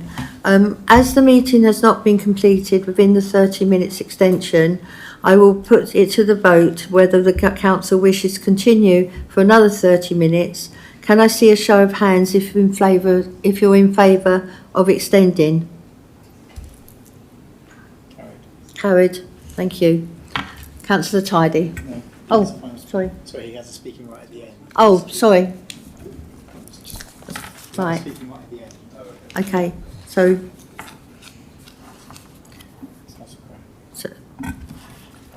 Councillor Bidwell, yeah. Councillor Bidwell, I believe you are seconding the amendment, and in doing so, please or reserve the right to speak during the debate. Thank you, Madam Mayor. Yes, I'll be seconding and will speak now. There's one phrase that's always stuck with me.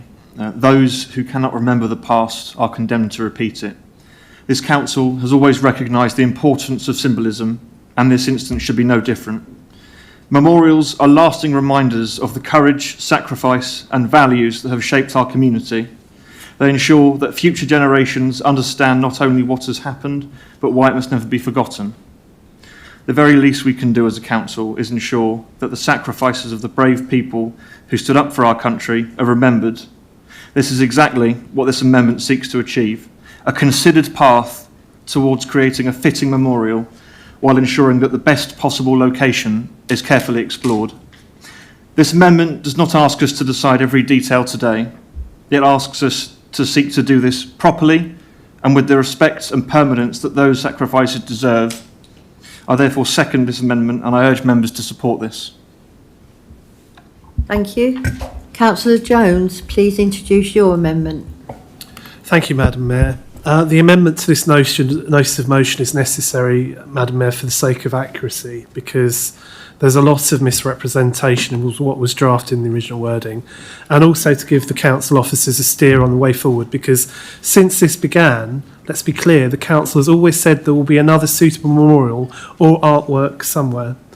I would also urge some to exercise caution in the way that they've reacted on this whole issue. It has sometimes felt to us like we've been accused of something equivalent to the council having demolished the War Memorial at St John's, rather than a mural that had no official standing, was put on public property with no authorisation from anyone who was entitled to give it, in an area that some considered was never suitable for it, other than it being a location for a blank wall with few connections to military matters. It did go up, but those who argue that it had official endorsement are usually pointing to a Facebook post and the involvement of an opposition councillor at the time who was acting at all material times in a personal capacity. Official status doesn't work like that. History keeps being rewritten on this as well, Madam Mayor, because when it was put up, the council at the time agreed it could stay up temporarily for the centenary year of the end of World War I. This then stayed up on the grounds that no one wanted to take any further action on it, but as the years progressed, it wasn't weatherproof, and by the time it was removed, the elements had been extremely harsh to it. That's the long and the short of it. It would have been more disrespectful to allow it to stay in that state. Now, I'm not going to take any lectures from opposition members on this council's support for the Armed Forces Covenant. There has been years of strong delivery, and we're widely recognised as one of the best councils locally for this. I successfully proposed the motion well over a dozen years ago, which confirmed the council's commitment to signing up to the Civil Military Covenant at the time. Indeed, even now we're having a scrutiny panel to review and refresh that already impressive commitment. The opposition might want to present this motion as if it would be a change in approach, but it simply isn't. The plaque at Tilgate was only a first step. Admittedly, it did take longer than I would have considered ideal to have it put in place, but the pre-election period did get in the way, as well as some discussion within the veterans groups as to where they wanted it to be put. But it is in place now, and that's the important thing. It was a meaningful event to join the veterans and councillors for the occasion where it was formally unveiled, and I'm very grateful to everyone who came. We were always, though, Madam Mayor, going to have a larger piece of work to deliver an appropriate memorial or artwork in the right location, and our officers are still working on that. I was clear at the time, it's on the record, we were going to find something that the majority of people could be happy with. It would have been nice if the Reform Group had tried to research what happened rather than just accept at face value what appears to have been a very selective account of what happened from outside of the council and then going straight to emotion. It really feels to us like the instinct has been to leap on the bandwagon rather than engage constructively on this. We went through this at the Overview and Scrutiny Commission, Madam Mayor, in great depth. Yes, it was before the Reform Group was elected, but it's all online to watch that meeting if they want that detail. It is regrettable that we keep having to restate the position, but I do understand there may be an element of impatience entering into this, which is a clear indication, particularly for us as councillors and our officers here at the council, that there is an imperative to reaching a firm set of proposals sooner rather than later. Or we hear that. And that is the reason for the final part of the amendment, Madam Mayor. The Armed Forces community locally is slightly wider than that expressed in the original wording of the motion, and we want to take account of everyone's views. But some people appear to want the right of veto because they cannot be reconciled with what happens. The council will never be able to make them happy because they aren't able to approach this in the way that will be needed. I'm sorry, but that's how it appears to me. We will, however, end up in the future with something that will not only have official status, but will have a budget to maintain and protect it for generations to come. Vote for the amendment and let's get on with delivering on that work. Thank you. Thank you. Councillor Sue Mullins, I believe you are seconding the amendment, and in doing so, confirm if you wish to speak or reserve your right to speak during the debate. No. Thank you. I will be seconding the motion and I reserve my right to speak later. Debate to the floor.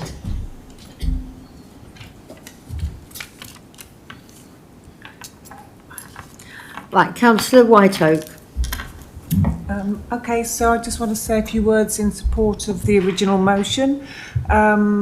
So last May, when I was out canvassing for the local elections, I knocked on pretty much every door in Tilgate, and the war memorial and the removal of the war memorial was something that was brought up time and time again. In fact, it was the thing that was brought up the most, and it occurred to me that this is something that means a lot to an awful lot of people throughout Crawley. So that's why I'm supporting our original motion. On a slightly separate but connected point, I'm also aware that members of the Crawley and Horsham Breakfast Club have expressed their disappointment with the new plaque that's been put up in the Wall Gardens, and they have also asked that in addition to replacing the mural, is there something that can be done to improve this space? So help attract more viewers to the area, like the silhouettes that are in Crawley Station, something like that. Thank you. Councillor Cheriton. Yes, thank you, Madam Mayor. I can't really tell whether this is a genuinely heartfelt desire to commemorate the fallen of the First World War, or something of a cynical move to show, we're more patriotic and more supportive of the armed forces than everybody else, which the Reform seems to be doing. Lots of flag waving being done there. I don't know. I don't want to judge. I think it's for others to judge that. What I would say is I'm really puzzled as to why there's such a keen focus on restoring the mural. I think there's many, many other options that could be done here, and I think our amendment is a good amendment in that respect. We're not saying do nothing, forget about it. We are very concerned, as Councillor Jones has already said, we do a lot of work, collaborate with veterans and so on. We care a lot, and we want to do the right thing. I don't know that repainting a mural, other than as a potentially as a huge publicity stunt, is really the answer to this. Now, in terms of disappointment with the plaque, that's a bit of a shame because I understand that it was actually that group that chose it. So perhaps they should have piped up a little earlier, I don't know. But, the other point I would make is that knocking on every door in Tilgate, well, I've knocked on many doors, and typically you get 1 in 20. So 1 in 20 people of Tilgate potentially talking about, raising this. Okay, maybe. But maybe we should have a referendum on it to establish just how widespread this is, actually. Because that seems to be the fair and right thing to do, doesn't it? All right. Thank you. Councillor Charters. Thank you, Madam Mayor. I'm quite saddened to see how much responsibility dodging is going on over there. So when the mural was first taken down, I went and met Graham and the artist, and we sat there, and I saw how great and pale that wall had become, and he showed me the folders of names and the research that the artist went through in order to put that together, how many hundreds of hours he must have spent doing the research before he even started the paint. And I believe he told me, it was a while ago now, but I believe he told me that there were names on that wall that weren't memorialised anywhere else. And it just got scrubbed off. No consultation, no conversation, no knowledge, just got rid of it. And I think it's time that you just admit that it was a mistake, and one that we're trying to get sorted. Now, when it comes to the amendments, so the Conservative one, I consider it a little bit wishy-washy. That first paragraph is very good, but the reason I wouldn't support it is because we know it should go in the walled gardens. We've done a lot of research. We haven't come into this empty-handed. We've got quotes. We've got all sorts. We've got it lined up, ready to go. So that's why I wouldn't support that. I understand what you guys are going for, but we're ready. And for the Labour amendments, again, it looks like you're just trying to dodge responsibility. You're rewording it to make it politically friendly for yourselves, and I'm sick of it. Thank you, Madam Mayor. Councillor Khan. Yes, I do want to speak on this, partly because over the last period where this has been discussed and this has come up on social media quite a lot, I am annoyed about some of the misinformation that has been spread around, and how the public have been led to perceive this. That in terms of the armed forces, of course, it's a very important cause to support. I would argue that this administration does quite a bit to support the armed forces, and we do really value their contribution to our country, and that is something that cannot be stated enough. But what the original reform motion fails to realise and fails to mention the reason why the mural was actually removed in the first place is because it wasn't given any official permission, and it was not given any authority, and also there was no thought to preservation, which is why it deteriorated and why it had to be removed. This was not an act of malicious intent. The mural was removed because of its deterioration, and I'm happy that the Labour amendment has committed to an appropriate piece of art where is appropriate. That is the first paragraph of the last section of the motion, which we have committed to, and I think it is important to actually recognise that, and I do realise the mural might have been appreciated by residents and local veterans, and I'm generally sorry that the removal might have caused some hurt to a certain demographic of the public, but we have committed to install a new piece of art. So I hope that will be the end of this conversation, and I do think that I would warn against politicising this, and I would definitely warn against making this out to be something that it's not, which I fear that the original reform motion does, because there was just no acknowledgement of why the mural was removed in the first place, because like there was no thought to official permission, and then there was no thought to a budget of preservation of the mural. So that is why it had to be removed, and this is why I think that the Labour resolution actually tries to solve this issue, and I'm hoping this will put an end to all the misinformation and all the stirring up on social media, because I do find that quite disappointing. So thank you. Councillor Irvine. Thank you, Madam Mayor. It's been said that this is all about remembering, but you know, for over 100 years, this town remembered the First World War with the memorials that existed at that time. You know, we didn't need to have an extra memorial in order to remember it. And I just question, really, excuse me, if the Wall Garden was ever the right place in the first instance to have a memorial of this type, because what would have been the connection of the mural with the people at Tilgate Park?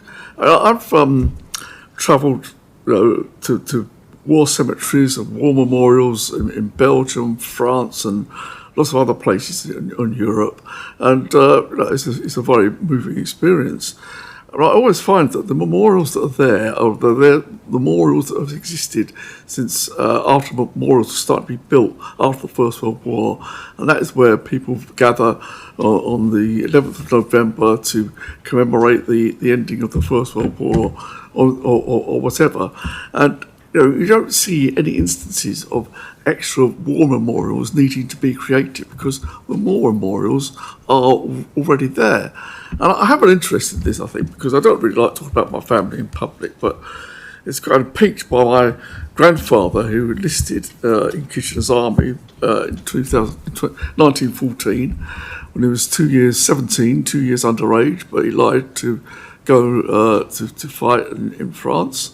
And he always told me that he got wounded, shot by a German soldier running upstairs of a house somewhere in France, and I never quite believed it when I was a kid. And then years later, I found out actually he was wounded in the closing stages of the Battle of the Somme. And the point is, memorials are important. There's no doubt about that. But you can still remember. You can still respect the people who fought and died and came home terribly injured without having to have another war memorial. And I think the approach that the council has taken is the right one. I'm really sorry if people are upset, but as I said before, we did remember the First World War for over 100 years without the mural at Tilgate Park.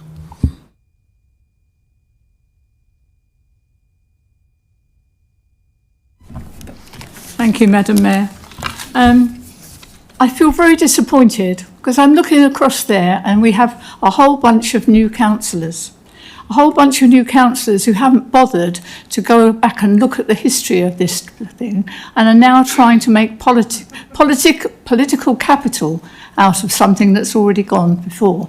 You had a new member of your group that came from the original Conservative group, and I think you could have talked to him because he would have been able to tell you a bit more about the history of what's gone on before if you didn't know. It was quite useful to do your research before you put forward a motion. This Borough Council has a proud history of supporting our armed forces, our veterans and their families, a long, long history of that. We have a military partnership in this town which meets on a regular basis where we talk together about what we need in the town, what's needed for the veterans, what's needed by our military friends within the town, our cadet forces. We have a wide-ranging conversation with them. We have a dedicated officer within the council who has served on that committee for 10 years. He knows it inside out and he knows all the people on there inside out, and he is a great support of the military people around, which I'm quite sure the people sitting in the audience would be agreeable about. We signed up to the Armed Forces Covenant in 2011. That is 15 years ago now. And we've had, for the second time, been awarded silver accreditation for our interactions with our veterans and with the armed forces. Silver is about the highest you can get as a borough council. Gold is only applicable to big military companies who supply arms to the the Ministry of Defence. Memorial Gardens in Crawley, which everybody appreciates and admires, was actually paid for by public subscription after the First World War as a memorial to those people who fell and died, and as a lasting memorial for the people of Crawley to enjoy and have recreation in. The names on the gates, if you walk through and look at the gates on the other side, there's a whole list of all the names of the people in Crawley at that time. Don't forget, we were 3 villages then, 3 bridges, Ifield and Crawley. The names on the gates are from the Crawley people. One of those happens to be my great uncle, Albert R. Edward Ellis. He's inscribed on there, and I'm very proud to see that. Once again, that was done by public subscription by the people of Crawley. The soldier silhouettes that somebody just made a comment about, said, couldn't we move them up onto the wall in Tilgate? They are displayed in a beautiful display case at Crawley Station at the request of our military partners. That is where they wanted them, and please, if you haven't seen them, please go and take a look at it. It is a beautiful display. We have a peace garden in Tilgate where fantastic words need to be taken the time to be read. We have the Hiroshima tree in the Memorial Gardens, where again we have a ceremony every year to remember the people that died there. We light the beacon at Tilgate Park in the car park on the anniversary of the 39-45 war. We have a new plaque up at Tilgate, which was agreed with the members of the Breakfast Club that was what they wanted, because there were specific names that people that worked at Tilgate estate, they're the young men, very young men, that went away to war and never came back, and they needed commemorating. A mention has been made that a lot of names were missing. That's because we were 3 villages. There are names at Worth, there are names at Lowfield Heath, there are names in Crawley, there are names at many, many different places, and our dedicated officer actually took the time to go around the whole area and collect all those names to make sure that they were all represented somewhere. As for the mural, it was painted on a wall that was not suitable. It was painted on a wall without permission. If I came round, Councillor Tyder, to your house and decided to paint a picture, never mind what it was about, on your wall, I think you might have something to say if you didn't know who I was and why I was doing it and what the point was. And also, I have to say, this wonderful artist that you keep telling us is so wonderful.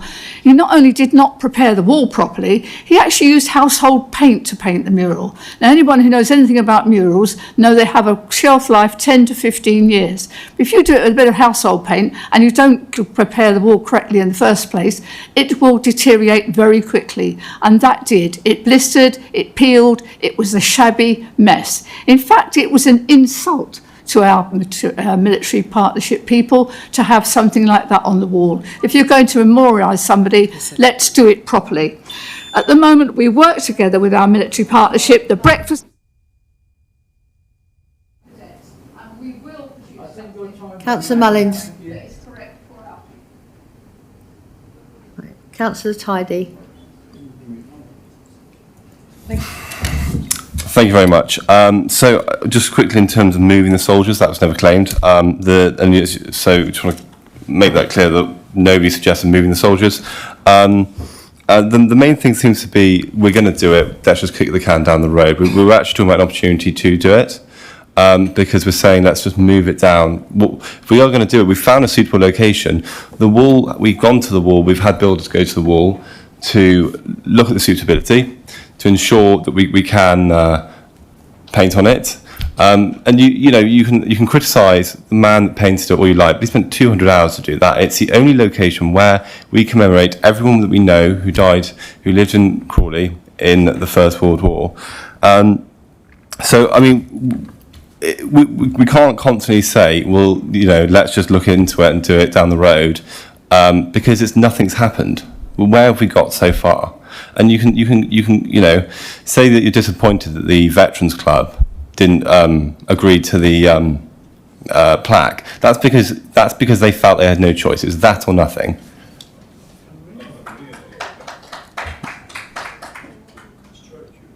Exactly. So you seem surprised. Perhaps you need to talk to these people that you claim to speak on behalf of, because. Yeah, it's ridiculous. You're making all these claims, and the people that you're supposed to be representing are saying that they're just blatantly not true. Thank you. Councillor Tidy, do you formally move the motion? Yes, I move it. Thank you. Right, I call for a vote on the proposed First Amendment of the Notice of Motion to restore the First World War Mural in Tilgate Walled Gardens as set out in page 21 of the order paper. Can I have a show of hands in favour of the First Amendment?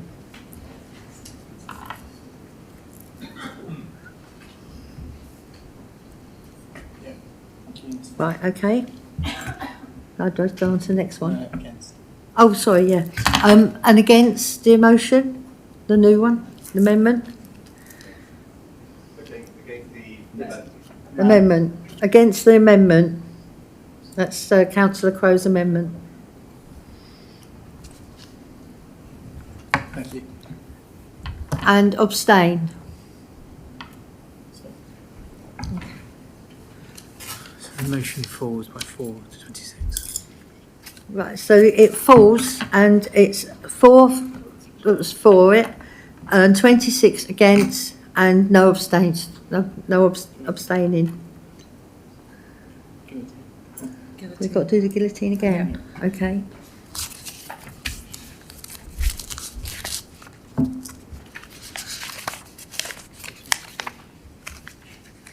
Right, as the meeting has not completed within the 30 minutes extension, I will put to a vote as to whether the council wishes to continue for another 30 minutes. Can I have a show of hands in favour of extending for 30 minutes?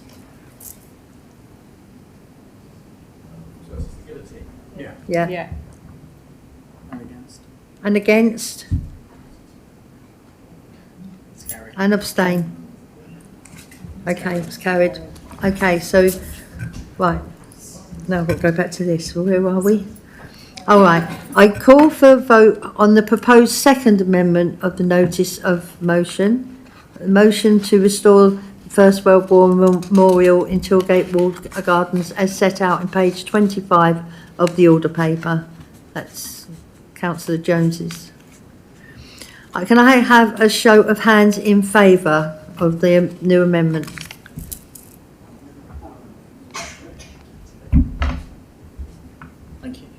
Thank you. Can I have a show of against? Thank you. And a show of abstaining.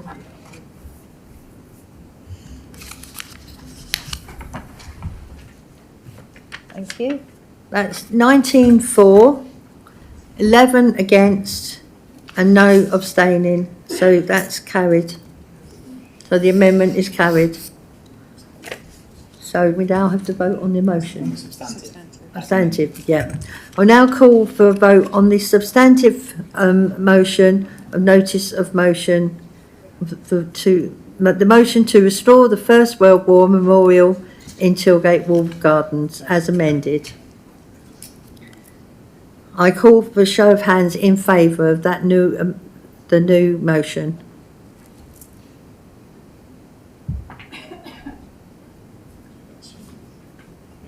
Have we got them? Yeah. It's unanimous. Oh, no, there's one. Oh, no, there is one. No, it is unanimous. It's unanimous. Okay, thank you. That's carried then. So that.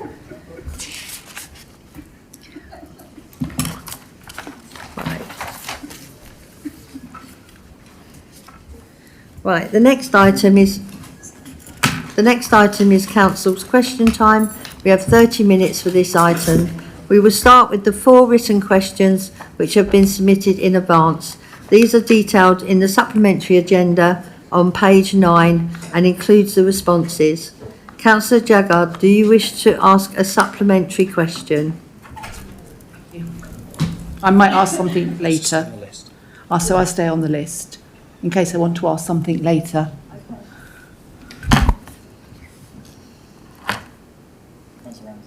Councillor Ramsey, do you wish to ask a supplementary question? No, I don't, but I would like to stay on the list to potentially ask a question later. Okay. Councillor Crowe, do you wish to ask a supplementary question? No, thank you, Madam Mayor, but please keep me on the list.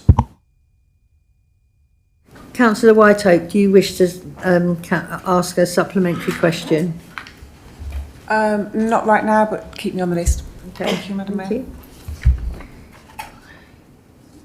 We now open the floor to any councillors wishing to ask a question to either Cabinet members or committee chairs.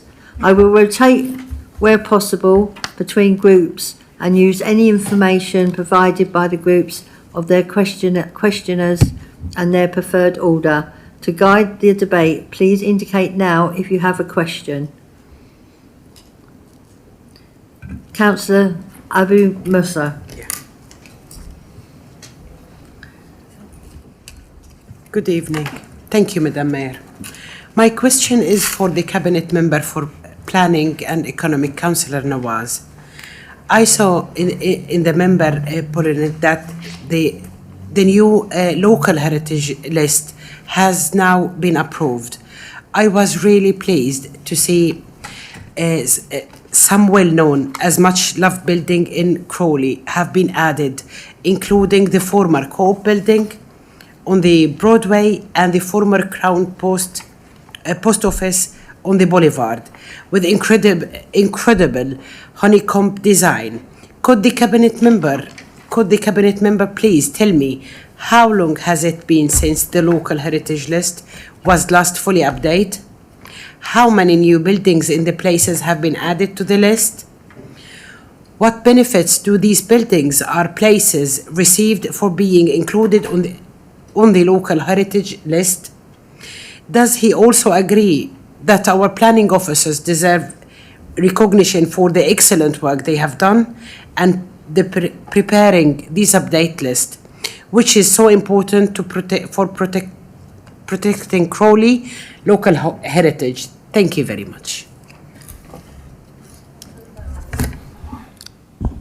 Thank you, Madam Mayor, and thank you, Councillor Abu Musa, for the excellent question. Yeah, I'm pleased to confirm that the new local heritage list supplementary planning document, which is SPD, was officially adopted on 29th of June this year. This is the first update to our local heritage list since 2010 and adds more than 50 buildings, effectively doubling the number of locally listed assets across the borough. The addition were nominated by local residents, councillors and officers before being independently assessed against National Heritage criteria with support from Historic England. The updated list recognised the importance of Crawley's rich and diverse heritage. It includes key examples, as you mentioned, new town history, such as the neighbourhood shopping praise in Langley Green and Pound Hill, as well as prominent town centre buildings, including former Co-op Wilco building on the Broadway and the post office, as you already mentioned. It also provides greater recognition for older historic assets across the borough, including the cottage and the former stables at the Tilgate Park, and a number of properties along Three Bridges Road and New Street in Three Bridges.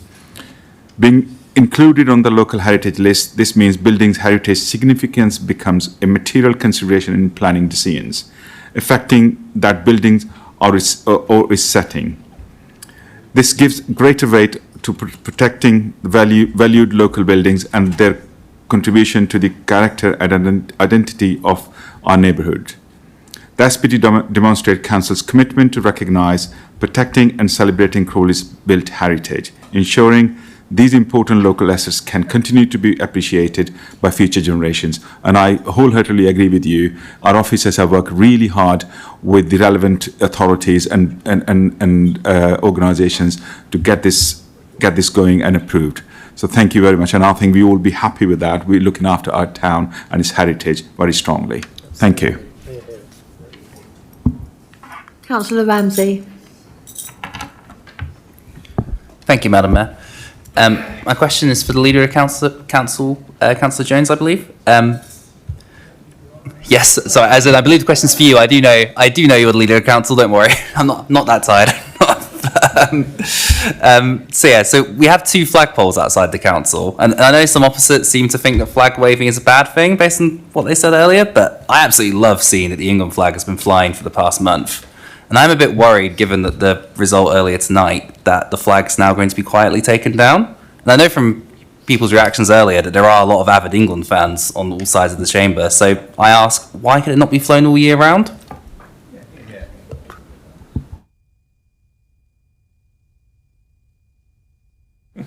Thank you to Councillor Ramsey for his question. Of course, the fact that it is flying up there is down to my personal intervention as the passionate football fan that I am. But obviously, it is very sad that we won't run the risk of the next game clashing with a council meeting. But we have a flag protocol at the council that we like to abide by. Although I have been discussing with officers the potential for another look at that. But one thing that it does need to be stated is for government buildings, of which the town hall is counted as one, there is a clear expectation from the government, a long-standing expectation. This isn't just come in with Keir Starmer. Yes, this is sort of a long-held expectation that the Union flag will be flown and not the flag of St George. We do have a second flagpole to allow us to fly other flags to reflect special days, and for those days that are specific to England, we do fly the flag, and it allows us to mark it as a special occasion. What I would say is I'm not saying no to this, and indeed I noticed some of the comments as well about whether we could fly it for longer. However, I would also say that if we do that, it makes it less of a special occasion for when we want to sort of emphasise the flag when there's a sporting tournament, for example, or for St George's Day, if it's always flown. So I'm not saying we can't, but I think there's probably a bit more that I have to talk to the chief executive about before we can make a an absolute undertaking that will always be the case. Thank you. Would you like a supplementary question? No, thank you. I would argue that the England flag shouldn't be a special occasion, but I think your answer was pretty sound. Yeah, so no supplementary question. Thank you.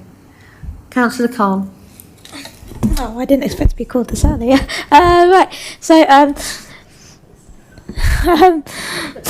sorry. My question is to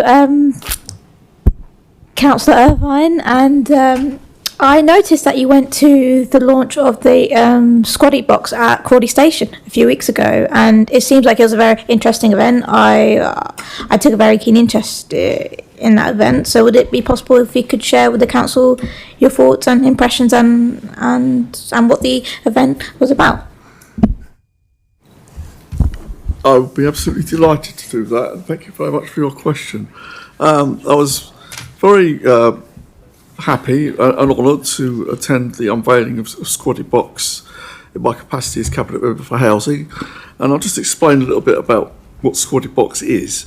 It's a great initiative. It's amazing that no one has ever thought of it before. And what it does, you may be aware that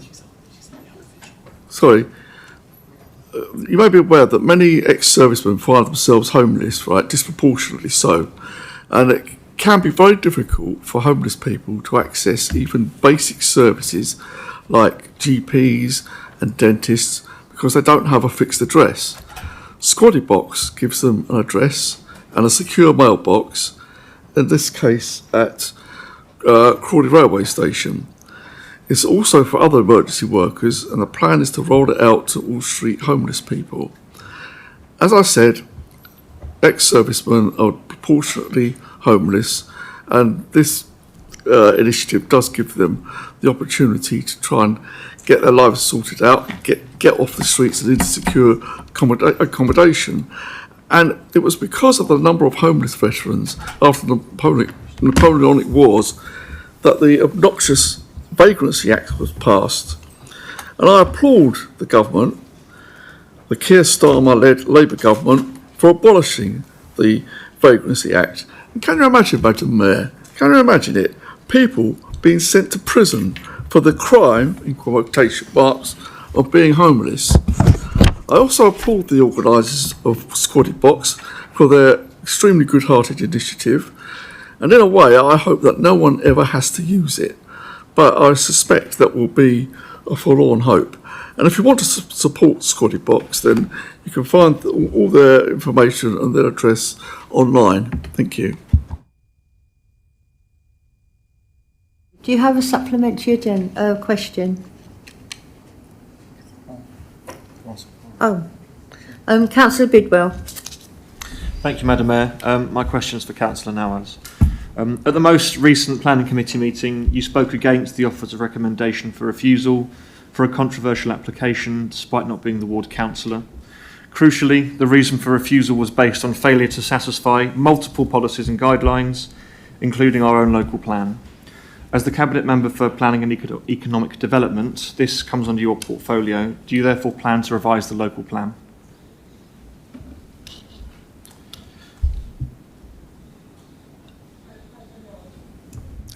Thank you, Madam Mayor.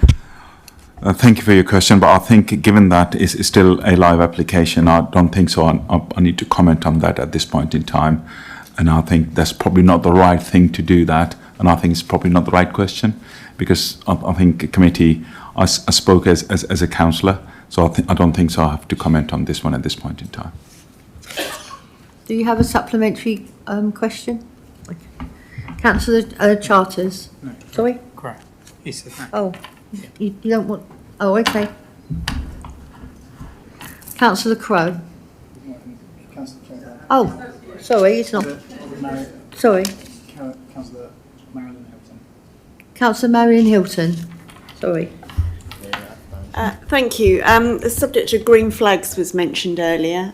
So can I ask my husband, Councillor Hilton? Or Councillor Jones? Councillor Mullins.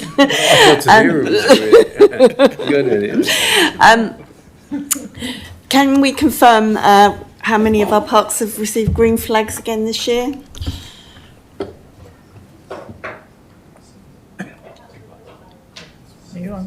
Oh, right. Yeah, 6.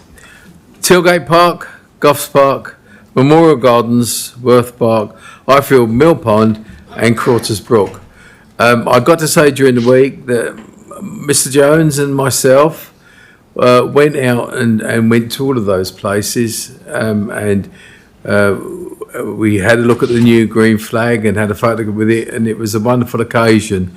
It's something to be proud of, that we can, in our town, win 6 green flags, which is quite an award to have achieved over the town.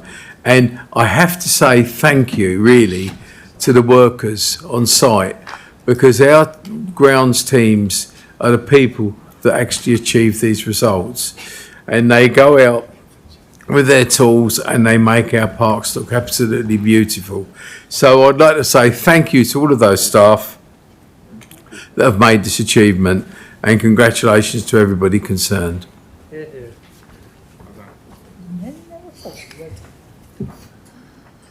Do you have a supplementary question? Councillor Crowe. Thank you, Madam Mayor. My question is to, I think it's probably Councillor Hilton. It relates to the two of the council car parks that are owned, one being the car park here at the Town Hall and the other one being at Orchard Street. And I suppose really my question is, does he think that the council has quite a few lessons to learn in how it runs car parks, given and how it operates them, given that for the last few weeks at least, if not months, the so-called secure car parks at both Orchard Street and the Town Hall have had their doors permanently opened when they are supposed to be closed and used registration entry for those who are using the car parks. And also, although it has thankfully stopped now, there's been the incredibly ridiculously loud tannoy that is so loud and it's actually inaudible to understand what it is. And quite frankly, the impression of our two car parks has looked appalling over the last few weeks and months. I've also seen the machines not working as well to take payments. In fact, I actually saw him and the other councillor Hilton helping a member of the public with one of the machines because it was not working. So what lessons are being learned from how the council is operating its car parks?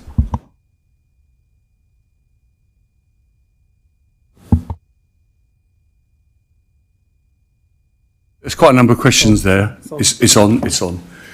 So in terms of parking generally, we have got a new parking services manager and who's come from another council, and I'm extremely confident he deals with enforcement as well, that we want it. Sorry, I've lost my train of thought already. What's the three points? It's the door's been open. Tannoy. Well, the tannoy is deliberate and is good, and you may not like it, but it deters antisocial behaviour. And there's a lot of talk in town about antisocial behaviour in the town, and it deters antisocial behaviour. So I make no apologies for the tannoy being on all day. And it's a deliberate ploy, and we're quite happy to do that. In terms of the gates, I am aware of the secure gates. There was a decision which I'm aware of. The gates were kept up. There's a issue with cost of maintaining. The parts are expensive, and we haven't been able to maintain it in the way. And also, speaking to the officers, the officers' guidance is that it did cause a lot of.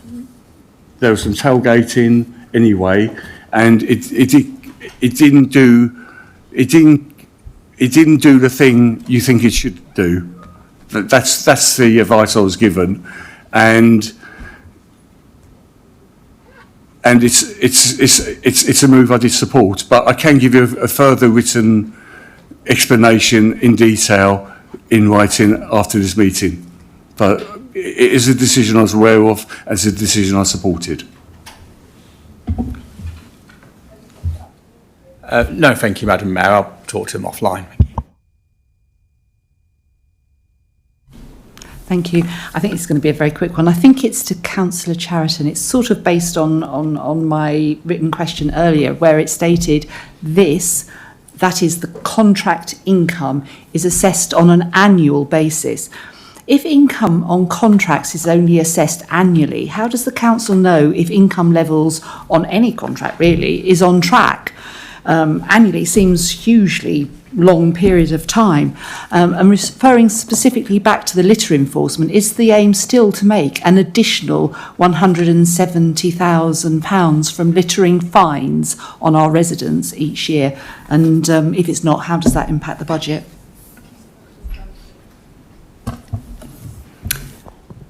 Firstly, I didn't negotiate the contract. That's done by the officers, and as it does say also in the reply, that so much of the material in there is confidential in nature. So I can't give a lot of detail answer on that, because honestly, I'm not necessarily made aware of all those details myself.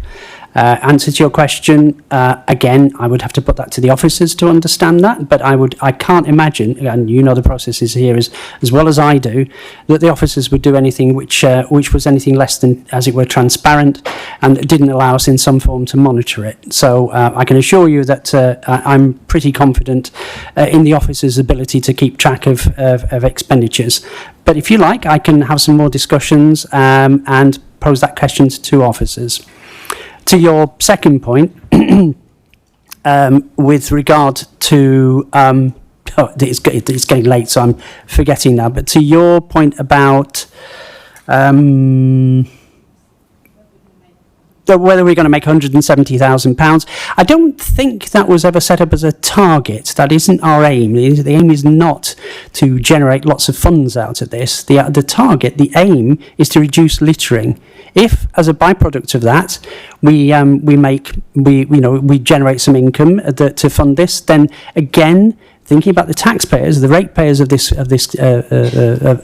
town, we're trying to keep costs down. We don't particularly want for this service to cost any more than it needs to cost. So whether it ends up as 170,000, I mean, as I say, it's not an aspiration, it's not a goal, it's a byproduct. If that's what happens, in a way, I would be just as happy if we didn't achieve that, because alongside that, where there's a massive reduction in littering, because that would say actually our actions were effective, because that's the point of the whole point of the exercise. Thank you. Do you have a supplementary? Councillor Crowe. Thank you, Madam Mayor. I didn't think I'd get in, but hey-ho. My question's to Councillor Nawaz. We heard earlier a public question from former Councillor Tina Belbin, but I'm not sure we got a clear answer. So I just want to sort of ask a similar type question, try and get a direct answer, is that will the regeneration for the Decathlon building be affected by Decathlon exiting that building on the 24th of July?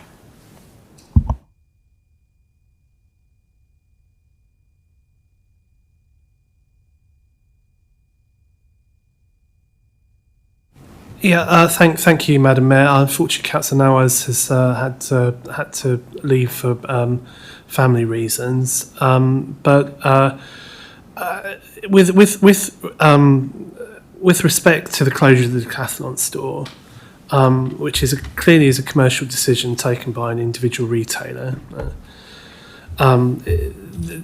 the whole issue around regeneration of the Queensway building wasn't tied to the tenancy of a particular retailer, because they aren't even the overall owners of the building. There is an aspiration to do something with the Queensway building, but it is not tied. It is not directly tied to any particular growth program at the moment. So the answer is no, it doesn't have that impact.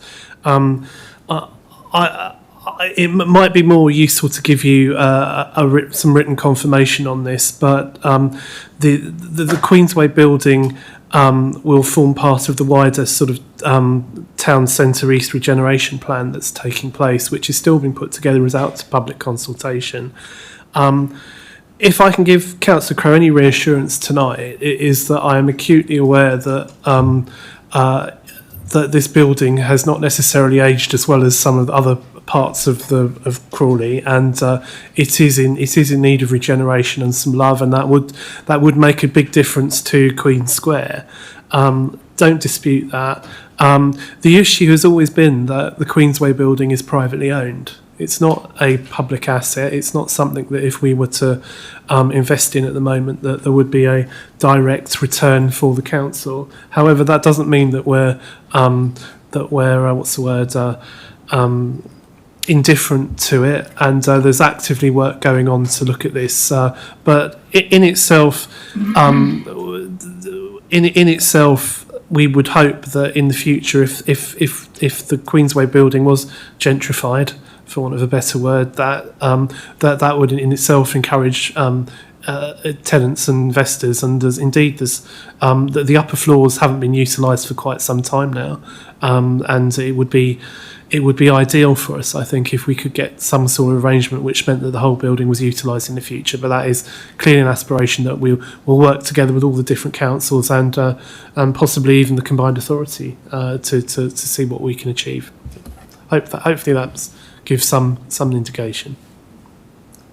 Councillor Crowe, have you got a supplementary question? Thank you. Right, I call upon the Deputy Mayor. Oh, sorry, is that the end of the question time? Has anyone else got a question?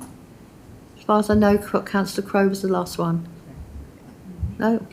Okay, I call upon the Deputy Mayor, Councillor Ashraf, to move receipt of the reports for the meeting as set out in Agenda 10 on page 33 and in the associated supplementary agenda.